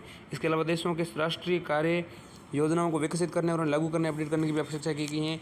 निष्कर्ष क्या निकाला जा सकता है? ऐसे में देश के प्लास्टिक प्रदूषण की बढ़ती समस्या के समाधान के लिए कुछ कदम उठाने की आवश्यकता है। इनमें से कुछ प्रमुख कदम निम्नलिखित हो सकते हैं। जैसे देखिए, प्लास्टिक पुनर्चक्रण को प्रोत्साहित करना। इसके अलावा प्लास्टिक प्रदूषण को होने वाले खतरों को लोगों के बारे में जागरूकता फैलाना, नियमों को सख्ती का पालन करना, प्रदूषण नियंत्रण और अधिक मजबूत करना, उपयुक्त के अलावा संसाधन अलावा दक्षता पुनर्प्राप्ति पर ध्यान देने, चक्रीय अर्थव्यवस्था यानी सर्कुलर इकोनॉमी को अपनाना होगा। इससे किसी भी सामग्री को एक बार इस्तेमाल किए जाने और फेंक दिए जाने के बजाय क्लोज्ड लूप प्रणाली का पालन जो संभव होगा। क्लोज्ड लूप सिस्टम क्या होती है? प्लास्टिक उत्पादों की रिसाइकलिंग और पुनर्उपयोग की प्रक्रिया है जिससे कच्चे माल का उपयोग कम होता है, अपशिष्ट को भी कम किया जाता है। अगली जो सुर्खी है, अगली खबर जो है वो है नीली अर्थव्यवस्था ब्लू इकोनॉमी। क्या है, हाल ही में चेन्नई में G20 ECSWG तथा सदस्य देशों के पर्यावरण और जलवायु मंत्रियों की जो 101 बैठक संपन्न हुई। ECSWG यानी कि इसका फुल फॉर्म क्या बनेगा, environment and climate sustainability working group इसको हम कहते हैं। तो environment and climate sustainability working group जो है ये है, and environment and climate ministers Chennai high level principle जो हैं उनकी बैठक संपन्न हुई। इसके समापन के बाद संधारणीय और लचीली नीली अर्थव्यवस्था पर चेन्नई उच्च स्तरीय सिद्धांतों यानी चेन्नई हाई लेवल प्रिंसिपल्स की एक पूरी व्यवस्था को अपनाया गया है। चेन्नई उच्च स्तरीय सिद्धांत वास्तव में कई सिद्धांतों का एक समूह है जिसमें मुख्य रूप से निम्नलिखित शामिल है। क्या क्या शामिल है, नीली अर्थव्यवस्था के लिए निगरानी और मूल्यांकन व्यवस्था की स्थापना, उनका कार्यान्वयन। नीली अर्थव्यवस्था कहते हैं क्या, नीली अर्थव्यवस्था कौन कौन से घटक हैं, नवीनीकरणीय ऊर्जा के अंतर्गत नीली व्यवस्था है, मत्स्य है, इसके अलावा समुद्री परिवहन है, अपशिष्ट प्रबंधन है, पर्यटन है, ये सब इसके अंतर्गत आते हैं। तो नीली अर्थव्यवस्था की निगरानी और मूल्यांकन व्यवस्था की स्थापना, उनका कार्यान्वयन करना इस बैठक में। इसके अलावा महासागर संबंधी वित्त में बढ़ोतरी करना, समुद्री स्थानिक योजना यानी मैरीन सेपेटियल प्लानिंग के उपयोग को बढ़ावा देना, समुद्री प्रदूषण का समाधान करना, जैव विविधता का पुनरुद्धार करना, देशज और पारंपरिक ज्ञान की पहचान करना और उनका संरक्षण करना। नीली अर्थव्यवस्था के बारे में, नीली अर्थव्यवस्था से आशय महासागरीय पारिस्थितिक तंत्र को संरक्षित करते हुए आर्थिक समृद्धि, बेहतर आजीविका और रोजगार के लिए महासागरीय संसाधनों के संधारणीय उपयोग से हैं। सतत विकास लक्ष्य 14 यह महासागर सागर और समुद्री संसाधनों के संरक्षण और वसंधारणीय उपयोग से संबंधित हैं। देखें तो भारत के लिए नीली अर्थव्यवस्था का महत्व क्या है। भारत में नीली अर्थव्यवस्था का अनुमानित आकार ये भारत के सकल घरेलू उत्पाद के लगभग 4% के बराबर है। विशिष्ट समुद्र स्थिति, भारत की तट रेखा की लंबाई 17 किलोमीटर है। इसमें 12 प्रमुख बंदरगाह हैं और 187 छोटे बंदरगाह इसमें शामिल हैं। ठीक है, तो भारत की तट रेखा जो है 7,517 किलोमीटर लंबी है। ठीक है, और 12 प्रमुख बंदरगाह आते हैं और 187 छोटे बंदरगाह भारत के विशिष्ट सीमा रेखा के अंतर्गत आते हैं। भारत का अनन्य आर्थिक क्षेत्र यानी EEZ को 2 मिलियन वर्ग किलोमीटर से अधिक है। EEZ का यहाँ पर क्या है, एक्सक्लूसिव इकोनॉमिक जोन। तो एक्सक्लूसिव इकोनॉमिक जोन अनन्य आर्थिक क्षेत्र को 2 मिलियन वर्ग किलोमीटर से अधिक क्षेत्र हैं। मौजूदा क्षेत्रकों के लाभ प्रदान के लिए व्यापार जो है पोत परिवहन, गहरे समुद्री खनिजों, जलीय कृषि, मत्स्य पालन, समुद्री प्रौद्योगिकियों का विकास आदि के लिए लाभदायक हैं। अन्य लाभ नीली अर्थव्यवस्था रोजगार का सृजन, खाद्य सुरक्षा, आजीविका सुनिश्चित करने, नवीनीकरणीय ऊर्जा उत्पादन के लिए काफ़ी महत्वपूर्ण होते हैं। तो ये जो लाभ हैं इसमें शामिल हैं। ऐसे में चुनौतियाँ क्या क्या है, भारत में विशिष्ट संगठनात्मक फ्रेमवर्क का अभाव है। अपतटीय गतिविधियों के लिए मंजूरी प्रदान करना, पट्टे देना, उनका मूल्यांकन करना, निगरानी करने के लिए संबंधित फ्रेमवर्क का क्या है, भारत में अभाव है। तो भारत में विशिष्ट संगठनात्मक फ्रेमवर्क का अभाव है नीली अर्थव्यवस्था से संबंधित। इसके अलावा व्यापक कानून का अभाव है। नीली अर्थव्यवस्था के लिए व्यापक कानून का अभाव है। गौरतलब है कि भारत की नीली अर्थव्यवस्था पर मसौदा नीति का फ्रेमवर्क 2021 में पृथ्वी विज्ञान मंत्रालय ने तैयार किया था। मापन संबंधी चुनौतियां, राष्ट्रीय लेखा प्रणाली की अपनी कमियों के कारण मौजूदा आर्थिक वर्गीकरण व्यवस्था के तहत समुद्र आधारित गतिविधियों को अलग करना कठिन हो जाता है। अन्य चुनौतियों में देखें जलवायु परिवर्तन, अति संधारणीय मत्स्यन, समुद्री प्लास्टिक प्रदूषण आदि शामिल हैं। ऐसे में आगे की राह क्या हो सकती हैं, तो एक नोडल एजेंसी स्थापित करना, इसका कार्य नीली अर्थव्यवस्था से संबंधित अलग अलग क्षेत्रों के बीच एकीकरण स्थापित करना, निर्धारण करना होना चाहिए। इसके अलावा एक निश्चित समय अंतराल पर सर्वेक्षण करना चाहिए। इसके तहत खनिजों के बेहतर स्रोतों का पता लगाने के लिए अलग अलग मापदंडों के आधार पर समुद्री आधार तल का सर्वेक्षण करने की आवश्यकता है। इसके अलावा एक नई राष्ट्रीय मानचित्र और डेटा निर्धारण नीति तैयार करना चाहिए। अपतटीय क्षेत्रों और एक्सक्लूसिव इकोनॉमिक जोन्स EEZ और महाद्वीपीय मग्न तट से संबंधित डेटा सुरक्षा और पारदर्शिता के मामले में बढ़ती अनिवार्यता को संतुलित करने की ज़रूरत है। इसके अलावा प्रौद्योगिकी का उपयोग की मदद से समुद्र इसमें जो है संसाधनों का असंधारणीय उपयोग जो है कम किया जा सकता है। प्रदूषण को भी कम किया जा सकता है प्रौद्योगिकी के माध्यम से। इसके अलावा निजी निवेश को प्रोत्साहित करना चाहिए। जलीय कृषि, समुद्री जैव विविधता, प्रौद्योगिकी, समुद्री ऊर्जा जैसे उद्योगों को निजी निवेश के लिए प्रोत्साहित करने की आवश्यकता है। अगली है resource efficiency circular economy industry coalition, यानी resource efficiency circular economy industry coalition यानी कि RECEIC, यानी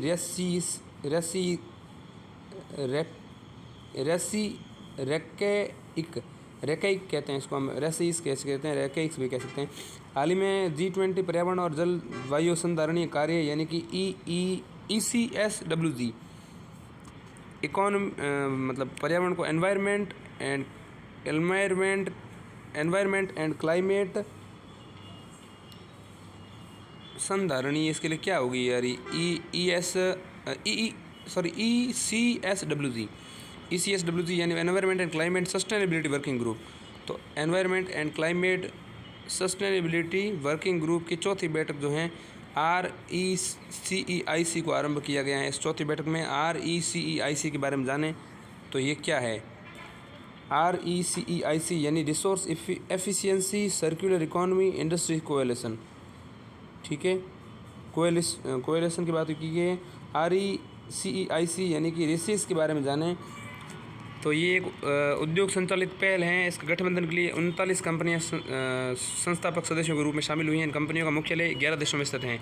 इनका उद्देश्य जो है निम्नलिखित कार्यान्वयन की तेजी में लाना है। संधारणीय विकास के लिए एजेंडा 2030, इसके तहत सतत विकास लक्ष्य। इसके अलावा पेरिस समझौते के तहत निर्धारित जलवायु संबंधी, इसके अलावा कुनमिंग मॉन्ट्रियल वैश्विक जैव विविधता फ्रेमवर्क के तहत निर्धारित लक्ष्य और टारगेट्स। इसके अलावा किगाली संशोधन, संसाधन दक्षता और संवाद रोड मैप और एक अन्य प्रासंगिक अंतर्राष्ट्रीय लक्ष्य। डेटा बैंक की बात करें तो 1970 के बाद से वैश्विक संसाधन खपत में 3 गुना वृद्धि दर्ज की गई है। वैश्विक संसाधन खपत में 3 गुना वृद्धि 1970 के बाद से, ठीक है। वैश्विक अर्थव्यवस्था का केवल 7.2 हिस्सा ही चक्रीय हैं, 7.2 हिस्सा ही चक्रीय हैं अर्थव्यवस्था का, ठीक है। भारत में केवल 20% वस्तुओं का ही पुनर्चक्रण किया जाता है, केवल 20% वस्तुओं का ही पुनर्चक्रण भारत में होता है। भारत ग्रीन हाउस गैसों का तीसरा सबसे बड़ा उत्सर्जक देश है। भारत ग्रीन हाउस गैसों का सबसे बड़ा उत्सर्जक देश है और कुल वैश्विक उत्सर्जन में इसकी हिस्सेदारी 9.2% है। वैश्विक ग्रीन हाउस गैसेज का 9.2% उत्सर्जक है भारत, ठीक है। अब RECEIC के बारे में जाने तो जैसे मैंने बता दिया 39 कंपनियां जो हैं संस्थापक सदस्यों के रूप में इसमें शामिल हुई हैं। इसमें इन कंपनियों का मुख्यालय जो है 11 देशों में अलग अलग स्थित हैं। इनका उद्देश्य क्या है? RECEIC यानी कि इसकी फुल फॉर्म क्या है? Resource efficiency circulation economy industries coalition. तो 7.2 हिस्सा ही चक्रीय हैं। तो इस पर ये RECEIC जो गठन किया गया उसमें इसके उद्देश्य क्या है? इनके उद्देश्य निम्नलिखित कार्यान्वयन में तेजी लाना है। जैसे 2030 का जो एजेंडा संधारणीय विकास के लिए एजेंडा, सतत विकास लक्ष्य, इसके अलावा पेरिस समझौता, इसके अलावा कुनमिंग मॉन्ट्रियल वैश्विक जैव विविधता फ्रेमवर्क के लक्ष्य, इसके अलावा किगाली संशोधन, इसके अलावा संसाधन दक्षता संवाद रोड मैप यानी कि resource efficiency dialogue road map, इन सब और अन्य प्रासंगिक अंतर्राष्ट्रीय संगठन हैं उनमें सब में तेजी लाना है। यह गठबंधन 3 मार्गदर्शक स्तंभों पर आधारित होगा। प्रभाव डालने के लिए साझेदारियां, जमीनी स्तर पर जुड़ी सफलताओं को प्रदर्शित करना, एक उद्योग द्वारा उत्पन्न अपशिष्ट का दूसरा उद्योग में कच्चे माल के रूप में उपयोग करना, मूल्य श्रृंखलाओं में सहयोग को संभव बनाना। उदाहरण के लिए असंगठित क्षेत्र में जो है MSMEs और कंपनियों को शामिल करने हेतु योजना बनाना, भारत और प्रौद्योगिकी सहयोग को बढ़ावा देना, प्रौद्योगिकी एवं नवाचार संबंधी पिछड़ेपन की पहचान करने और संवाद एवं वार्ताएं आयोजित करना, तकनीकी नवाचार द्वारा उच्च प्रभाव पैदा करने वाले मामलों की पहचान करना जैसे प्लास्टिक उद्योग में। इसके अलावा चक्रीय व्यवस्था में 6R यानी कि रीडिज़ाइन, रिड्यूस, रीयूज़, इसके अलावा इसको हम क्या कहते हैं, रीमैन्युफैक्चर, इसके अलावा रिपेयर एंड रिसाइकल। कौन कौन से हैं? Redesign, reduce, reuse, remanufacture, repair and recycle के तहत संधारणीयता जो है उसमें वृद्धि करना, उसके लिए प्रौद्योगिकी के इस्तेमाल को बढ़ावा देना। इसके अलावा क्षमता बढ़ाने के लिए निवेश की सर्वोत्तम पद्धतियों को साझा करने के लिए सर्कुलर इकोनॉमी परियोजनाओं के रूप में रियायती वित्त जुटाना इसमें शामिल हैं। अब हम समझते हैं नवीनीकरणीय ऊर्जा और सक्रिय अर्थव्यवस्था को बढ़ावा देने के लिए आरंभ की गई पहलें। तो 2019 में राष्ट्रीय संसाधन दक्षता नीति, इसके अलावा पर्यावरण के लिए जीवन शैली, life style of the environment यानी लाइफ मूवमेंट एक चालू किया गया। इसके अलावा देखिए स्वच्छ भारत मिशन, ठीक। इसके अलावा EPR यानी कि विस्तारित उत्पादक उत्तरदायित्व, ठीक, फ्रेमवर्क। इसके अलावा प्लास्टिक अपशिष्ट प्रबंधन नियम, इसके अलावा अपशिष्ट प्रबंधन नियम, इसके अलावा इस्पात स्क्रैप पुनर्चक्रण नीति, ठीक, इस्पात स्क्रैप पुनर्चक्रण नीति, स्क्रैप जो है जिसको कतरन इस्पात जो होता है उसके पुनर्चक्रण की नीति। इसके अलावा नीति आयोग और यूरोपीय संघ द्वारा संसाधन दक्षता पर रणनीति, ये सब इसमें शामिल हैं। अब हम बात करेंगे अगली सुर्खी की, वो है पोत परिवहन द्वारा होने वाली ग्रीन हाउस गैसों के उत्सर्जन में कमी लाने के लिए IMO की नीति। IMO क्या है? अंतर्राष्ट्रीय समुद्री संगठन है, इंटरनेशनल मैरीटाइम ऑर्गेनाइजेशन इसको हम कहते हैं। इसने पोतों जहाज़ों से होने वाले ग्रीन हाउस गैसेज उत्सर्जन में कमी लाने के लिए रणनीति को अपनाया है। और पोत परिवहन द्वारा परिवहन में ग्रीन हाउस गैसों को उत्सर्जन में कमी लाने के लिए ये हैं, यानी IMO स्ट्रेटजी की बात कर रहे हैं on reduction of green house gases emission from the ships. अन्य संबंधित तथ्य देखें तो इस रणनीति को समुद्री पर्यावरण संरक्षण समिति यानी MEPC यानी मैप इसके 80वें सत्र के रूप में अपनाया गया है। ये IMO की एक महत्वपूर्ण समिति है, समुद्री पर्यावरण संरक्षण समिति यानी कि maritime environment protection committee, map का कहते हैं MEPC अपनाया गया है। पोत परिवहन उद्योग ग्रीन हाउस गैस उत्सर्जन जो है 2.89% हिस्सेदारी वर्तमान में है। कार्बन डाइऑक्साइड हैं, ब्लैक कार्बन है BC है, इसके अलावा नाइट्रोजन ऑक्साइड जो हैं NO2, इसके अलावा नाइट्रस ऑक्साइड N2O भी शामिल हैं। इस रणनीति के मुख्य प्रावधानों की बात करें तो ग्रीन हाउस गैसेज उत्सर्जन में कमी लाना 2008 की तुलना में 2030 तक उत्सर्जन को कम से कम 40% कमी करने की इसमें प्रावधान किए गए हैं। जितनी जल्दी हो सके अंतर्राष्ट्रीय पोत परिवहन से जुड़े ग्रीन हाउस उत्सर्जन के लिए उच्चतम स्तर यानी पीक को सीमित करना और 2050 या उसके जितना जल्दी हो सके अंतर्राष्ट्रीय पोत परिवहन से ग्रीन हाउस गैसेज के उत्सर्जन उच्चतम पीक को जो है 2050 या उससे आसपास जो है निवल शून्य यानी ग्रीन हाउस गैस उत्सर्जन को लक्ष्य प्राप्त करना है।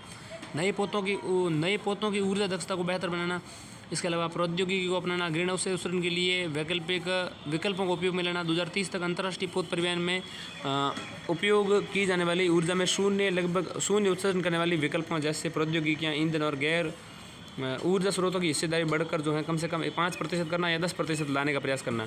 समय समय पर समीक्षा करना और पंचवर्षीय समीक्षा। पहली समीक्षा 2008 में होगी।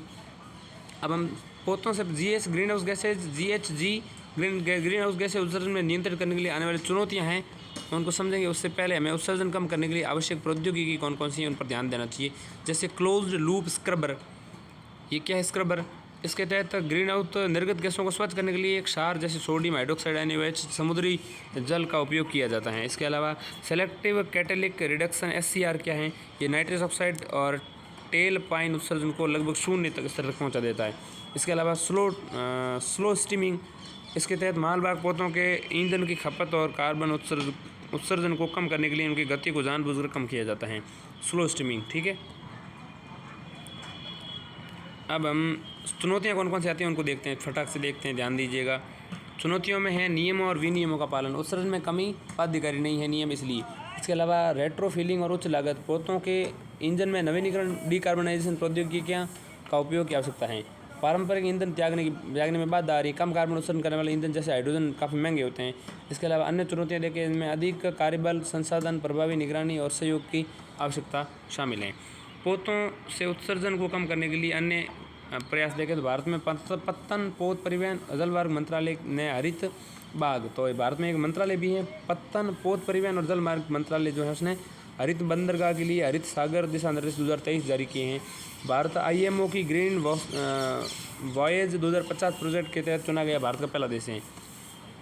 तो ग्रीन वॉयेज 2050 प्रोजेक्ट के तहत चुना जाने वाला पहला देश भारत है IMO के तहत। ठीक है, International Maritime Organization. Maritime Vision 2030 में एक संधारणीय समुद्री क्षेत्र की परिकल्पना की गई है। कुछ बंदरगाहों को हाइड्रोजन के हब के रूप में विकसित किया जाएगा। ये बंदरगाह 2030 तक हाइड्रोजन के प्रबंधन, भंडारण और उत्पादन में सक्षम होंगे। केंद्र सरकार द्वारा 2030 तक केंद्र सरकार ने 2030 तक देश को हरित पोत परिवहन का वैश्विक केंद्र बनाने का लक्ष्य निर्धारित किया है। पत्तन पोत परिवहन और जलवायु मंत्रालय ने ग्रीन टग ट्रांजिशन प्रोग्राम यानी कि GTTP शुरू किया है। तो ग्रीन टग ट्रांजिशन प्रोग्राम विश्व में देखें तो हरित पोत परिवहन गलियारे के लिए क्लाइड बैंक घोषणा पत्र।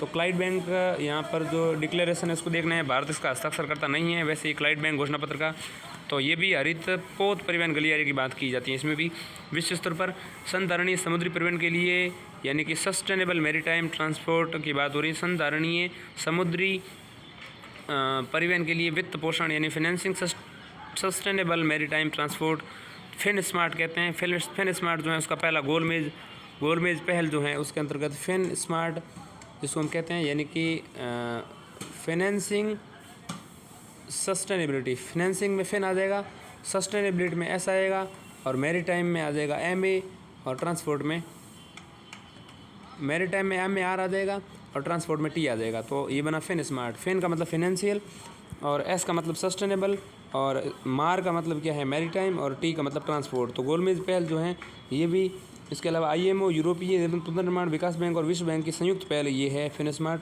इसके अलावा देखिए वैश्विक समुद्री प्रौद्योगिकी सहयोग केंद्र देखें MTCC नेटवर्क जिसको हम कहते हैं MTCC की फुल फॉर्म यहाँ पर क्या हो जाएगी, MTCC की फुल फॉर्म हो जाएगी मैरीटाइम टेक्नोलॉजीज कॉरपोरेशन सेंटर्स।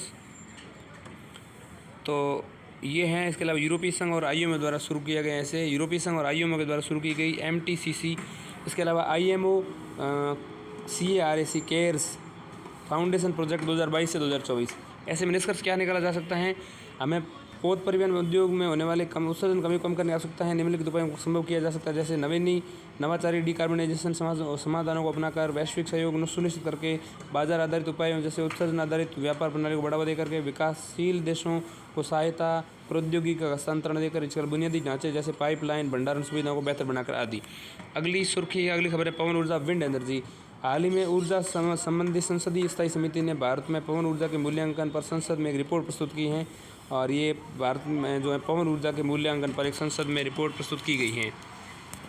पवन ऊर्जा के बारे में जानें तो अवस्थिति के आधार पर पवन ऊर्जा का वर्गीकरण है तटवर्ती पवन ऊर्जा, अपतटीय पवन ऊर्जा यानी कि वन शोर पवन एनर्जी। इसके अलावा इसके तहत देखिए अपतटीय के अंतर्गत हैं ऑफ शोर, तो ऑन शोर ऑफ शोर। ऑन शोर वाइंड एनर्जी देखें, इसके तहत विंड टर्बाइन मुख्य रूप से भूभाग समुद्री किनारों के निकटवर्ती क्षेत्रों या ऊंचे स्थान पर स्थापित किए जाते हैं। अपतटीय पवन ऊर्जा ऑफशोर वाइंड एनर्जी के तहत विंड टर्बाइन समुद्र में या बड़े जल निकायों में स्थापित किए जाते हैं।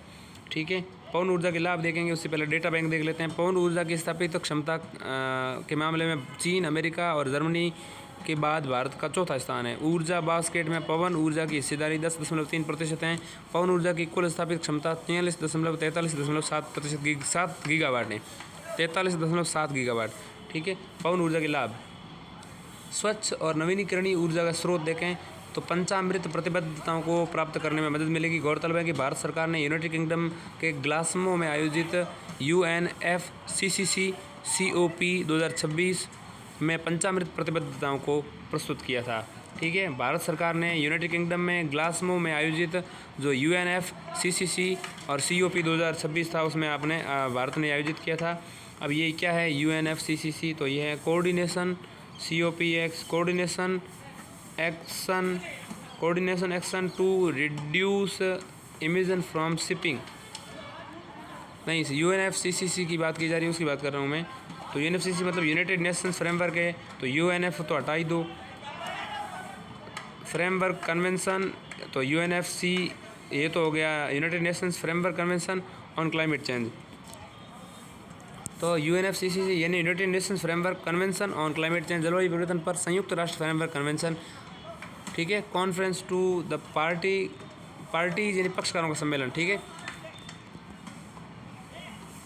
पंचामृत प्रतिबद्धताओं को भारत ने प्रस्तुत किया था और ये जो है कहाँ पर हुआ था, ग्लासगो यूनाइटेड किंगडम में। United Nations framework convention on climate change, ये जो है COP यहाँ पर बात की गई है। अब देखिए इसके रखरखाव में लागत यहाँ पर देखिए किया गया था, इसके रखरखाव में लागत कम आती है। हाइब्रिड प्रणाली का विकास करना, विश्व का सबसे बड़ा पवन और सौर हाइब्रिड विद्युत संयंत्र राजस्थान में जैसलमेर में स्थापित है। विश्व का सबसे बड़ा पवन और सौर हाइब्रिड विद्युत संयंत्र, पवन और सौर हाइब्रिड दोनों साथ में है, तो पवन और सौर दोनों साथ में हो तो वो हाइब्रिड हो गया। विद्युत संयंत्र राजस्थान के जैसलमेर में स्थापित हैं। ठीक है, लागत प्रभावी देखें तो भूमि पर स्थापित काफ़ी अधिक विद्युत पैदा करने में सक्षम विद्युत विंड टर्बाइन मौजूदा समय में सबसे कम कीमत पर ऊर्जा प्रदान करने वाले स्रोतों में से एक हैं। ग्लोबल विंड एनर्जी काउंसिल यानी GWEC, global wind energy council ग्वेक कहते हैं, ग्वेक, उसके अनुसार भारत पवन ऊर्जा के विकास की दिशा में अधिक जोर देकर के 10 लाख से अधिक नौकरियां पैदा कर सकता है। यह ऊर्जा क्षेत्र में आत्मनिर्भरता प्राप्त करने में सहायक हैं। साथ ही इसे दूरस्थ तटीय क्षेत्रों और द्वीपीय क्षेत्रों में विद्युत उत्पादन के लिए स्थापित किया जा सकता है। भारत में पवन ऊर्जा के विकास में आने वाली चुनौतियां देखें, कौन सी चुनौतियां, उससे पहले भारत सरकार द्वारा उठाए गए कदम देख लेते हैं। तो राष्ट्रीय अपतटीय पवन ऊर्जा नीति यानी national offshore wind energy policy 2015, इसमें अपतटीय पवन ऊर्जा क्षेत्र के विकास के लिए आधारभूत रूपरेखा प्रदान की गई हैं। पवन क्षमता का मेसो स्केल मानचित्र, राष्ट्रीय पवन ऊर्जा संस्थान देखें तो नेशनल NIWE, ठीक है, नाईवे, राष्ट्रीय पवन ऊर्जा संस्थान तो national institute for wind energy, उसने एक मेसो स्क्वायर मानचित्र तैयार किया। इसमें धरातल से 50 मीटर, 80 मीटर और 100 मीटर और 120 मीटर की ऊंचाई पर पवन क्षमता का मानचित्रण किया गया है। इसमें अधिकांश क्षमताएं 8 राज्यों में मौजूद हैं। इसमें आंध्र प्रदेश, गुजरात, कर्नाटक, मध्य प्रदेश, महाराष्ट्र, गुजरात, तमिलनाडु और तेलंगाना शामिल हैं। गुजरात, कर्नाटक, मध्य प्रदेश, महाराष्ट्र, आंध्र प्रदेश तो है ही, राजस्थान, तेलंगाना, तमिलनाडु। तो राजस्थान के आसपास की बात करें, राजस्थान के आसपास में पड़ोसी में तो महाराष्ट्र भी हैं, मध्य प्रदेश भी हैं और गुजरात भी हैं। इसके अलावा नीचे वाले राज्यों में देखें तो आंध्र प्रदेश हैं, कर्नाटक हैं, तमिलनाडु और तेलंगाना भी शामिल हैं। ठीक है, देखिए राष्ट्रीय पवन सौर हाइब्रिड नीति भारत सरकार के द्वारा शुरू की गई पहले जो है तो राष्ट्रीय पवन सौर हाइब्रिड नीति, पवन और सौर हाइब्रिड नीति 2018। इस नीति की ग्रिड से कनेक्टिविटी, पवन सौर फोटोवोल्टिक हाइब्रिड प्रणालियों को बढ़ावा देने के लिए फ्रेमवर्क प्रदान करने शुरू की गई। इसके अलावा नए दिशा निर्देश देखें, ग्रिड से कनेक्टेड पवन ऊर्जा परियोजनाओं से बिजली की खरीद करने के लिए टैरिफ आधारित प्रतिस्पर्धी बोली की प्रक्रिया के लिए दिशा निर्देश जारी किए गए हैं। इससे विद्युत अधिनियम 2003 के तहत जारी किया गया है। प्रोत्साहन उत्सव योजना देखें, प्रोत्साहन योजनाएं देखें तो प्रोत्साहन योजना में 31 मार्च 2017 को या उससे पहले चालू की गई पवन परियोजनाओं को उत्पादन आधारित प्रोत्साहन यानी GBI यानी कि तो ये GBI जो है प्रदान किया जा रहे हैं। यानी GBI को हम क्या कह सकते हैं, GBI को हम कह सकते हैं जनरेशन बेस्ड इनिशिएटिव। ठीक है, जनरेशन बेस्ड इनिशिएटिव यानी कि उत्पादन आधारित प्रोत्साहन प्रदान किए जा रहे हैं। इसके अलावा अंतर्राज्यीय पारेषण प्रणाली, inter state transmission system ISTS शुल्क में छूट, ये छूट सौर और पवन ऊर्जा के अंतर व्यक्तिगत राज्य बिक्री के लिए 30 जून 2025 तक चालू वित्त परियोजनाओं पर लागू होगी। अब इसके अलावा देखें policy for repowering of wind power project 2016। उद्देश्य क्या है, देखिए policy for repowering of wind power project 2016 की, तो रीपावरिंग या पुनरुद्धार करने हेतु एक सुगम व्यवस्था का निर्माण करके पवन ऊर्जा संसाधनों के बेहतर उपयोग को बढ़ावा देना। इरेडा IREDA द्वारा वित्त पोषित नई पवन ऊर्जा परियोजनाओं के लिए उपलब्ध ब्याज दर छूट के अलावा 0.25% की अतिरिक्त ब्याज दर में छूट प्रदान की जाएगी। कार्यान्वयन हेतु व्यवस्था देखें, इससे संबंधित राज्य में पवन ऊर्जा को बढ़ावा देने शामिल राज्य नोडल एजेंसी संगठन द्वारा कार्यान्वित किया जाएगा। वित्तीय परिव्यय देखें, इस नीति को लागू करने के लिए MNRE द्वारा कोई अतिरिक्त वित्तीय दायित्व पूरा नहीं किया जाएगा। अब हम देखते हैं चुनौतियां जो इसमें की आ रही हैं। तो एक तो भौगोलिक संघनता, देश में पवन ऊर्जा के लिए आदर्श स्थल बहुत कम है। इसके लिए आदर्श स्थलों में गुजरात, आंध्र प्रदेश, मध्य प्रदेश के आदि भूभाग का ही पहले काफ़ी हद तक दोहन किया जा चुका है। इसके अलावा repowering of wind of the project के लिए मौजूदा नीति 2022 में मंजूरी, देश में विलंब, मौजूदा नीति पर हितधारकों के फीडबैक मिलने के बाद सरकार द्वारा इसे अभी भी अंतिम रूप नहीं दिया गया है। इसके अलावा उच्च टैरिफ, अन्य नवीनीकरण स्रोतों में विशेष रूप से सौर ऊर्जा की तुलना में पवन ऊर्जा पर अधिक प्रशुल्क लगाया जाता है, टैरिफ लगाया जाता है। इसके अलावा देखें तो वन्य जीवों पर प्रभाव, विंड फार्म्स एंड वन्य जीवों, पशु पक्षी अन्य जीवों को प्रत्यक्ष और अप्रत्यक्ष दोनों रूप से प्रभावित करती हैं। प्रत्यक्ष रूप से क्या है, वन्य जीव विंड टर्म से स्थापित विंड टर्बाइन के पंखों से टकरा जाते हैं। इसके अलावा देखें तो अप्रत्यक्ष विंड टर्बाइन से ध्वनि प्रदूषण, पर्यावास हानि और प्राणियों के अस्तित्व या प्रजनन क्षमता पर नकारात्मक प्रभाव इसका पड़ता है। ठीक है, अपतटीय विंड फार्म से संबंधित चुनौतियां देखिए, उपयोग न की गई अपतटीय पवन ऊर्जा क्षमता, देश में कई अपतटीय पवन ऊर्जा परियोजना स्थापित नहीं की गई है। ये स्थिति एक समर्पित राष्ट्रीय अपतटीय पवन ऊर्जा नीति के होने के बावजूद नहीं बनी है। मतलब नीति होने के बावजूद बनी हुई है, मतलब नीति है फिर भी जो है परियोजनाएं जो है स्थापित नहीं की गई हैं। विंड फार्म से स्थल भाग तक बिजली पहुंचाने वाली केबल्स की रक्षा करना, इन केबल की सुरक्षा, जहाज़ों में एंकर्स, मछली पकड़ने के बड़े जाल और इसके अलावा समुद्री तल को साफ करने के समय ये आती है समस्या।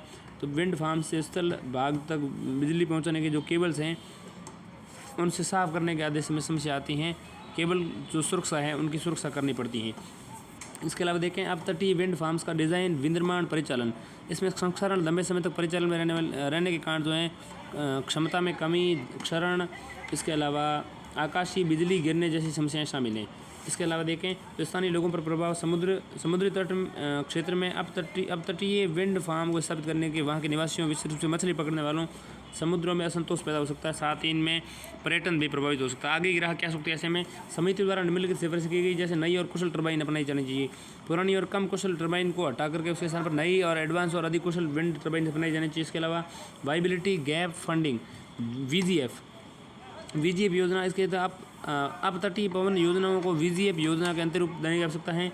इसके अलावा repowering of the wind power project के मसौदा नीति 2022 मंत्रालय को यथाशीघ्र संशोधित नीति को मंजूरी देनी चाहिए और संबंधित उद्देश्यों को प्राप्त करने के लिए इसे लागू करने पर भी ध्यान देना चाहिए। अपतटीय पवन देखें 2030 तक 37 गीगावाट की अपतटीय पवन ऊर्जा क्षमता स्थापित करने के लक्ष्य निर्धारित किया गया। इसके लिए शीघ्र ही बोली व्यवस्था संबंधी विवरण को प्रकाशित करने के आवश्यक है। इसके अलावा अन्य सुझाव देखें तो टैक्स ब्रेक को शुरू करना, ऊर्जा की बिक्री पर उद्योगों के अनुकूल टैक्स ब्रेक लागू करने की आवश्यकता है। नीतिगत फ्रेमवर्क मजबूत करना, घरेलू बाजार में विंड टरबाइन की मांग को बढ़ाने और विंड निर्माताओं द्वारा आपूर्ति सुनिश्चित करने के लिए प्रोत्साहन प्रदान करना चाहिए। अपतटीय विंड फार्म्स के लिए देखें तो बड़ी टरबाइन ब्लेड्स का उपयोग करना, बेहतर मटेरियल से निर्मित बड़ी टरबाइन ब्लेड्स का उपयोग क्षमता में वृद्धि, लागत में कमी हासिल की जा सकती है। अब हम बात करते हैं संक्षिप्त सुर्खियों की।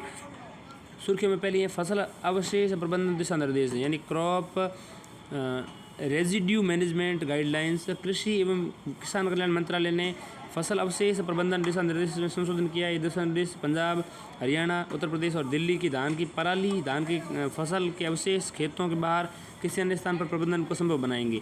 फसल अवशेषों को जलाने से निम्नलिखित बुरा प्रभाव होता है, जैसे मीथेन H4, इसके अलावा कार्बन मोनोऑक्साइड CO, इसके अलावा कार्बन नाइट्रोजन ऑक्साइड N2O, इसके अलावा नाइट्रस ऑक्साइड के अलावा नाइट्रोजन ऑक्साइड NOx जैसी गैसों का उत्सर्जन होता है। कणिकीय पदार्थ यानी PM आर्टिकल्स, पार्टिकुलेंट मैटर जो होते हैं वो उत्सर्जित होते हैं। पौधों के पोषक तत्वों की हानि होती है। पर्यावरण या मृदा स्वास्थ्य पर प्रतिकूल प्रभाव पड़ता है। फसल अवशेषों का बाह्य स्थानीय XC2 प्रबंधन। देखिए, ताप विद्युत संयंत्रों में परंपरागत ईंधन के बदले बायोमास फेलेट्स का उपयोग किया जा सकता है। इसके अलावा धान की पराली से कंप्रेस्ड बायोगैस यानी बायो CNG का उत्पादन किया जा सकता है। इसके अलावा धान की पराली से अल्कोहल का उत्पादन किया जा सकता है। अब देखिए, दिशा निर्देशों के मुख्य बिंदु देखें तो धान की पराली आपूर्ति के लिए तकनीकी वाणिज्यिक पायलट परियोजनाएं शुरू की जाएंगी। परियोजना का लाभ लाभार्थी एग्रीगेटर, किसान, ग्रामीण उद्यमी, किसान उत्पादक संगठन आदि उद्योग से जुड़े लोग उठा सकेंगे। सरकार मशीनरी और उपकरणों की खरीद पर आने वाले पूंजीगत लागत के लिए वित्तीय सहायता प्रदान करेगी। केंद्र सरकार राज्य सरकार द्वारा संयुक्त रूप से परियोजना की लाखों लागत का 65% वित्तीय सहायता के लिए रूप में प्रदान की जाएगी।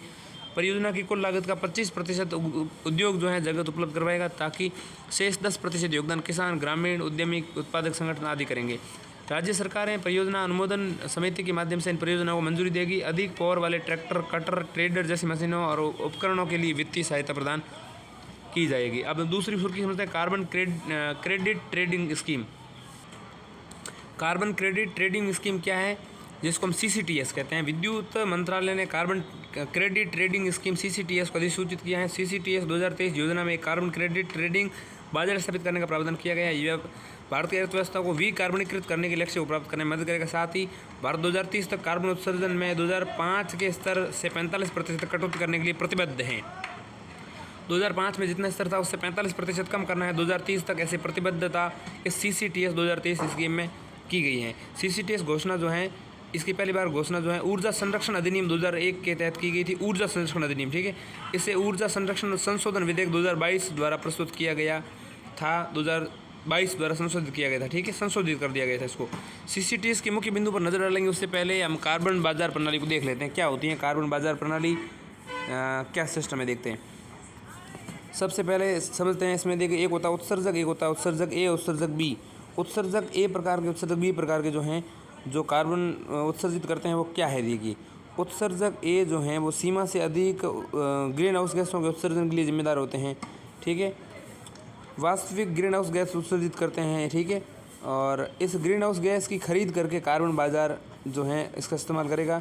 इसके अलावा उत्सर्जक B जो हैं आवंटित ग्रीन हाउस गैस उत्सर्जन इकाइयाँ देखें तो ये ग्रीन हाउस वास्तविक ग्रीन हाउस गैस उत्सर्जन है ये भी, और सीमा से कम ग्रीन हाउस उत्सर्जक होता है उत्सर्जक B में, ठीक है। और उसके द्वारा जो ये ग्रीन हाउस गैसेज हैं इकाइयाँ, ये जो ग्रीन हाउस गैसेज जो भी मिलेंगी इनका कार्बन बाजार तय किया जाएगा, ठीक है। यहाँ पर ध्यान देने की आवश्यकता क्या है, देखिएगा।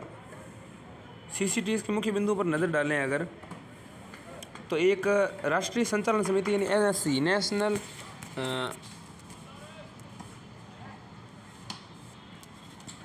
राष्ट्रीय संचालन समिति NSC और अर्थात इंडियन कार्बन मार्केट।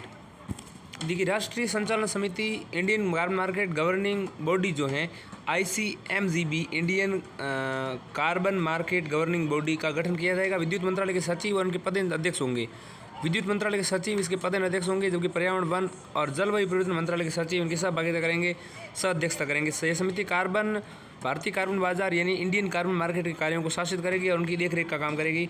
ऊर्जा दक्षता ब्यूरो यानी BEE, ठीक है, bureau of energy efficiency carbon बाजार का प्रशासक होगा। साथ ही ये निम्नलिखित कार्य भी करेगा। ऊर्जा उत्सर्जन में कमी करने के लिए लक्ष्य निर्धारित करेगा, ठीक है। उत्सर्जन कार्बन क्रेडिट प्रमाण पत्र जारी करेगा। इसके अलावा कार्बन सत्यापन एजेंसियों को मान्यता प्रदान करेगा। अब देखते हैं CERC, केंद्रीय विद्युत विनियामक आयोग, ठीक है। तो commission for electric regulatory central electric regulatory commission सभी व्यापारिक गतिविधियों के लिए विनियामक के कार्य करेगा। Grid controller of India ICM के लिए रजिस्ट्री के रूप में कार्य करेगा, ठीक है। इसके अलावा कार्बन बाजार और कार्बन की उत्सर्जन की कीमत तय करने वाले साधन है। कार्बन बाजार व्यापारिक प्रणालियाँ स्थापित करना जहाँ कार्बन क्रेडिट्स या भत्ते अलाउंसेस खरीद या बेचे जाते हैं। एक कार्बन क्रेडिट एक प्रकार का व्यापार योग्य परमिट होता है। ये वायुमंडल से हटाए गए, कम किए गए या अलग किए गए 1 टन कार्बन डाइऑक्साइड के बराबर होता है, ठीक है। एक कार्बन क्रेडिट क्या होता है? एक प्रकार का व्यापार योग्य परमिट होता है, ठीक है। और 1 टन कम किए गए या अलग किए गए संचित किए गए 1 टन कार्बन डाइऑक्साइड के बराबर होता है एक कार्बन क्रेडिट। दूसरी सुर्खी है भारत जलवायु ऊर्जा डैशबोर्ड ICED 3.0 या तीसरा इसका क्या है? हाल ही में नीति आयोग ने ICED यानी कि इंडिया क्लाइमेट एनर्जी डैशबोर्ड 3.0 जारी किया है। ICED के बारे में यानी इंडिया क्लाइमेट एनर्जी डैशबोर्ड के बारे में जाना। ये सरकार द्वारा प्रकाशित स्रोतों के आधार पर ऊर्जा क्षेत्र, जलवायु और संबंधित आर्थिक डेटाबेस पर आधारित वास्तविक समय पर आधारित डेटा के आधार के वन स्टॉप प्लेटफॉर्म है ये, ठीक है। इससे एक उपयोगकर्ता अनुकूल प्लेटफॉर्म को विकसित किया गया है। इस उपयोगकर्ता के लिए विश्लेषणात्मक इंजन उपयोग करने की सुविधा देता, साथ ही डेटा सेट एक स्वतंत्र रूप से पहुंचने और विश्लेषण करने में सक्षम बनाता है। ये प्रमुख चुनौतियों की पहचान करते हुए ऊर्जा और जलवायु क्षेत्रों के बारे में अंतर्दृष्टि प्रदान करेगा और समझ बढ़ाएगा, ठीक है। यह भारत की स्वच्छ ऊर्जा स्रोतों को अपनाने की दिशा में एक प्रगति की निगरानी के लिए बहुत उपयोगी सिद्ध होगा।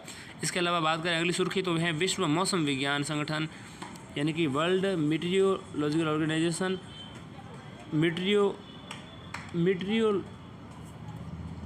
WMO इसको हम क्या कहते हैं? इसको मौसम विज्ञान को हम क्या कहते हैं? मीटीरियोलॉजिकल, ठीक है। वर्ल्ड मीटीरियोलॉजिकल ऑर्गेनाइजेशन यानी WMO ozone and ultraviolet यानी UV और बुलेटिन जो है वो जारी करता है। मौसम विज्ञान संगठन WMO यानी वर्ल्ड मीटीरियोलॉजिकल डिपार्टमेंट या ऑर्गेनाइजेशन द्वारा जारी नए बुलेटिन से पता चलता है कि ओजोन परत में निरंतर किंतु धीमी गति से सुधार हो रहा है। WMO ने बुलेटिन 7 साल के अंतराल के बाद में ये प्रकाशित किया है। WMO ने जो है हाल ही में जो ये ओजोन गया है सितंबर में 16 सितंबर को, जो ये खबर ओजोन क्या कहते हैं परत दिवस होता है उस दिन ये खबर जो है सुर्खियों में आई थी सितंबर में। ध्यान देखें बुलेटिन से संबंधित अन्य तथ्य देखें तो मॉन्ट्रियल प्रोटोकॉल इसमें किए संशोधन ओजोन क्षयकारी पदार्थों यानी कि ओजोन क्षयकारी पदार्थों ODS को समाप्त करने में 99% तक सफल रहे हैं। ODS वातावरण में लंबे समय तक बने रहने और मानव निर्मित रसायन होते हैं। ये सुरक्षात्मक ओजोन परत को नष्ट कर देते हैं। जनवरी 2022 में हंगा टोंगा हाआपाई ज्वालामुखी प्रस्फुटन के समताप मंडल में जलवाष्प की मात्रा के 5 से 10% तक को बढ़ा दिया था। यह ज्वालामुखी पश्चिम प्रशांत क्षेत्र में समुद्र की सतह के नीचे स्थित हैं। पृथ्वी की लगभग 90% ओजोन क्षोभ मंडल के ऊपर समताप मंडल में पाई जाती हैं। पृथ्वी की 90% ओजोन परत जो है क्षोभ मंडल के ऊपर जो होता है समताप मंडल उसमें पाई जाती हैं।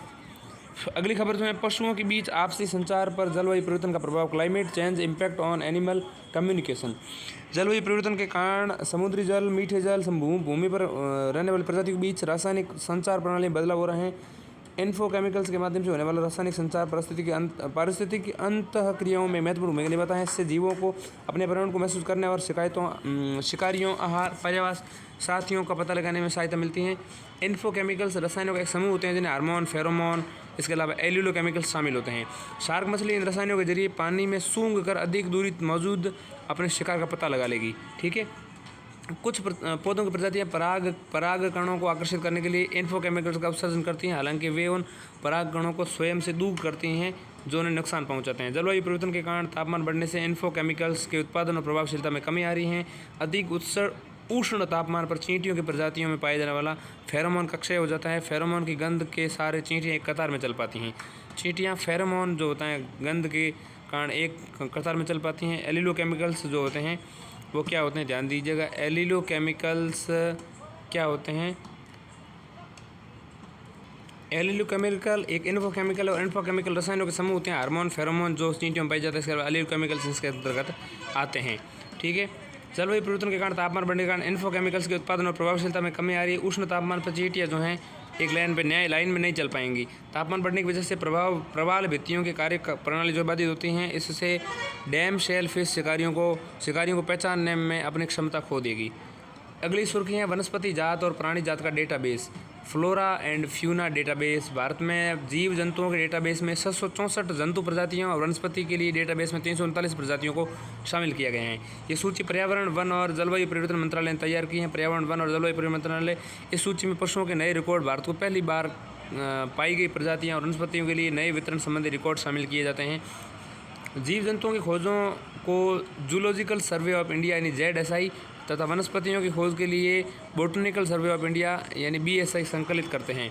तो zoological survey of India ZSI और botanical survey of India BSI ये जो खोज हैं उनको करते हैं, खोजों को क्या करते हैं। ठीक है। अधिकतर वनस्पति और जीव जंतु केरल में खोजे गए हैं। अधिकतर जो हैं वनस्पति और जंतु केरल में खोजे गए हैं। निम्नलिखित जीव जंतुओं की खोज की गई हैं, जैसे मिनीओप्टस फिलिप्स। तो मिनीओप्टेरस फिलिप्सी क्या है? देखिए, मिनीओप्टेरस फिलिप्सी एक लंबी अंगुलियों वाली चमगादड़ है। ठीक है। इसके अलावा देखें तो गिलस्क्रोपस मेगालयानस यह एक बांस वृक्ष पर रहने वाला चमगादड़ है जो मेघालय में पाया जाता है। ये भी एक चमगादड़ है। देखिए, मिनीओप्टेरस फिलिप्सी ये चमगादड़ है। गिलस्क्रोपस मेगालयानस ये भी एक चमगादड़ है। ठीक है। मेघालय में पाया जाता है, जैसे कि नाम से पता चल रहा है मेगालयानस। तो गिलस्क्रोपस मेगालयानस। इसके अलावा है सेला मकैक, मकई का सेलाई भी कहते हैं इसको। इसे अरुणाचल प्रदेश में पहुंचा गया है और इसका नाम जो है सेला दर्रे के कारण रखा गया है। इसके अलावा मकई का ल्यूकोजेनिस क्या है? एक सफ़ेद गाल वाला मकैक है। मकैक क्या होता है आपको पता ही है। मकैक जो है वो मोडोगो और तिब्बत में पाया जाता है, ये सफ़ेद गाल वाला। और ये मक्के का ल्यूकोजेनिस हैं। ये से भारत में पहली बार जो है अरुणाचल प्रदेश में देखा गया था। इसके अलावा देखें तो फिसीडुला ज़ैंथोपाइगिया ये एक येलो रम्प्ड फ्लाई कैचर हैं। ठीक है। मंगोलिया, चीन, कोरिया, जापान में पाया जाता है। भारत में अंडमान के नारकोंडम द्वीप में पाया जाता है। निम्नलिखित प्रमुख वनस्पतियों की खोज की गई है, जैसे कैलेंथेलेमेलोसा। तो कैलेंथेलेमेलोसा वनस्पतियों की खोज की गई। इसमें है कैलेंथेलेमेलोसा, ये आर्किड प्रकार की प्रजाति हैं जो चीन, म्यांमार में पाई जाती है। भारत में से नागालैंड के कोहिमा में जापफू पर्वत श्रृंखला में खोजा गया है और नाम क्या है? कैलेंथेलेमेलोसा। चीन, म्यांमार में पाई जाती है मुख्यतः। ठीक है। इसके अलावा वनस्पति जो खोजी गई है उसमें नंदा देविया पुसलकर उत्तराखंड, हिमालय की तलहटी और गर्म बाहरी घाटियों में पाई गई हैं। इसके अलावा नीलगिरिएला पुसलकर ये दक्षिणी पश्चिमी घाट की स्थानिक प्रजाति हैं। कर्नाटक, केरल और तमिलनाडु में भी पाई जाती हैं। इसके अलावा देखिए ZSI यानी कि यहाँ पर ZSI की बात करूँगा तो zoological survey of India ZSI और botanical survey of India BSI, इनके बारे में जानें तो zoological survey of India ZSI की स्थापना 1916 में हुई थी। इसकी उत्पत्ति 1875 कोलकाता में भारतीय संग्रहालय के प्राणी शास्त्र अनुभाग में हुई थी। ठीक है। जूलॉजिकल सर्वे ऑफ इंडिया 1916 में स्थापना हुई थी, 1875 में इसकी अनुभाग में प्राणी शास्त्र में उत्पत्ति हुई थी। ठीक है। स्थापना 1916 में हुई थी। ये पूरे भारत से जानवरों की खोज, नामकरण, वर्णन, वर्गीकरण, दस्तावेजीकरण का कार्य करता है। बोटोलॉजिकल या बॉटनिक, एक मिनट रुकिएगा, हाँ botanical survey of India BSI जो है, इसकी स्थापना जो है 1890 में की गई थी। इसे देश में पादप प्रजातियों की खोज करने और आर्थिक महत्व वाली पादप प्रजातियों की पहचान करने के उद्देश्य से स्थापित किया गया था। अगली जो सुर्खी है वो गम्बूसिया एफिनिस। आंध्र प्रदेश में मलेरिया और डेंगू जैसी मच्छर जनित बीमारियों के नियंत्रण के लिए गम्बूसिया मछली के राज्य को जल निकायों को छोड़ा है। गम्बूसिया एफिनिस दक्षिण पूर्वी संयुक्त राज्य अमेरिका की स्थानिक प्रजाति हैं। इस मछली को मॉस्किटो फिश के नाम से भी जाना जाता है। इस मछली को मच्छरों के लार्वा को नियंत्रित करने के लिए जैविक एजेंट के रूप में व्यापक रूप से उपयोग किया जाता है। भारत सहित कई देशों ने गम्बूसिया के आक्रामक प्रजाति के रूप में सूचीबद्ध किया है।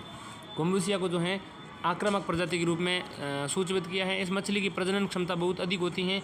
इन्हें अपने प्रतिस्पर्धी मछलियों के अंडे और मेंढक टेडपोल को खाने के लिए जाना जाता है। अगली जो सुर्खी है वो है क्रिप्टोबायोसिस। हाल ही में वैज्ञानिकों ने कुछ अति सूक्ष्म कृमियों यानी वर्म्स को फिर से जीवित किया है। ये कृमि क्रिप्टोबायोसिस की अवस्था में पहुंचकर 46,000 वर्षों से साइबेरियन परमाफ्रॉस्ट में जमे हुए थे। ठीक है, क्रिप्टोबायोसिस के बारे में जानें तो क्रिप्टोबायोसिस जीव की वह दशा है जिसमें वह जीवन का कोई भी लक्षण नहीं दिखाई देता, साथ ही वह उपापचयी गतिविधि मुश्किल से मापने योग्य हो जाती हैं। ऐसी विपरीत या वो विपरीत से रुकी सी हो जाती हैं। ठीक है, इस अवस्था में जीव जल और ऑक्सीजन की पूर्ति अनुपस्थिति में जीवित रह सकता है।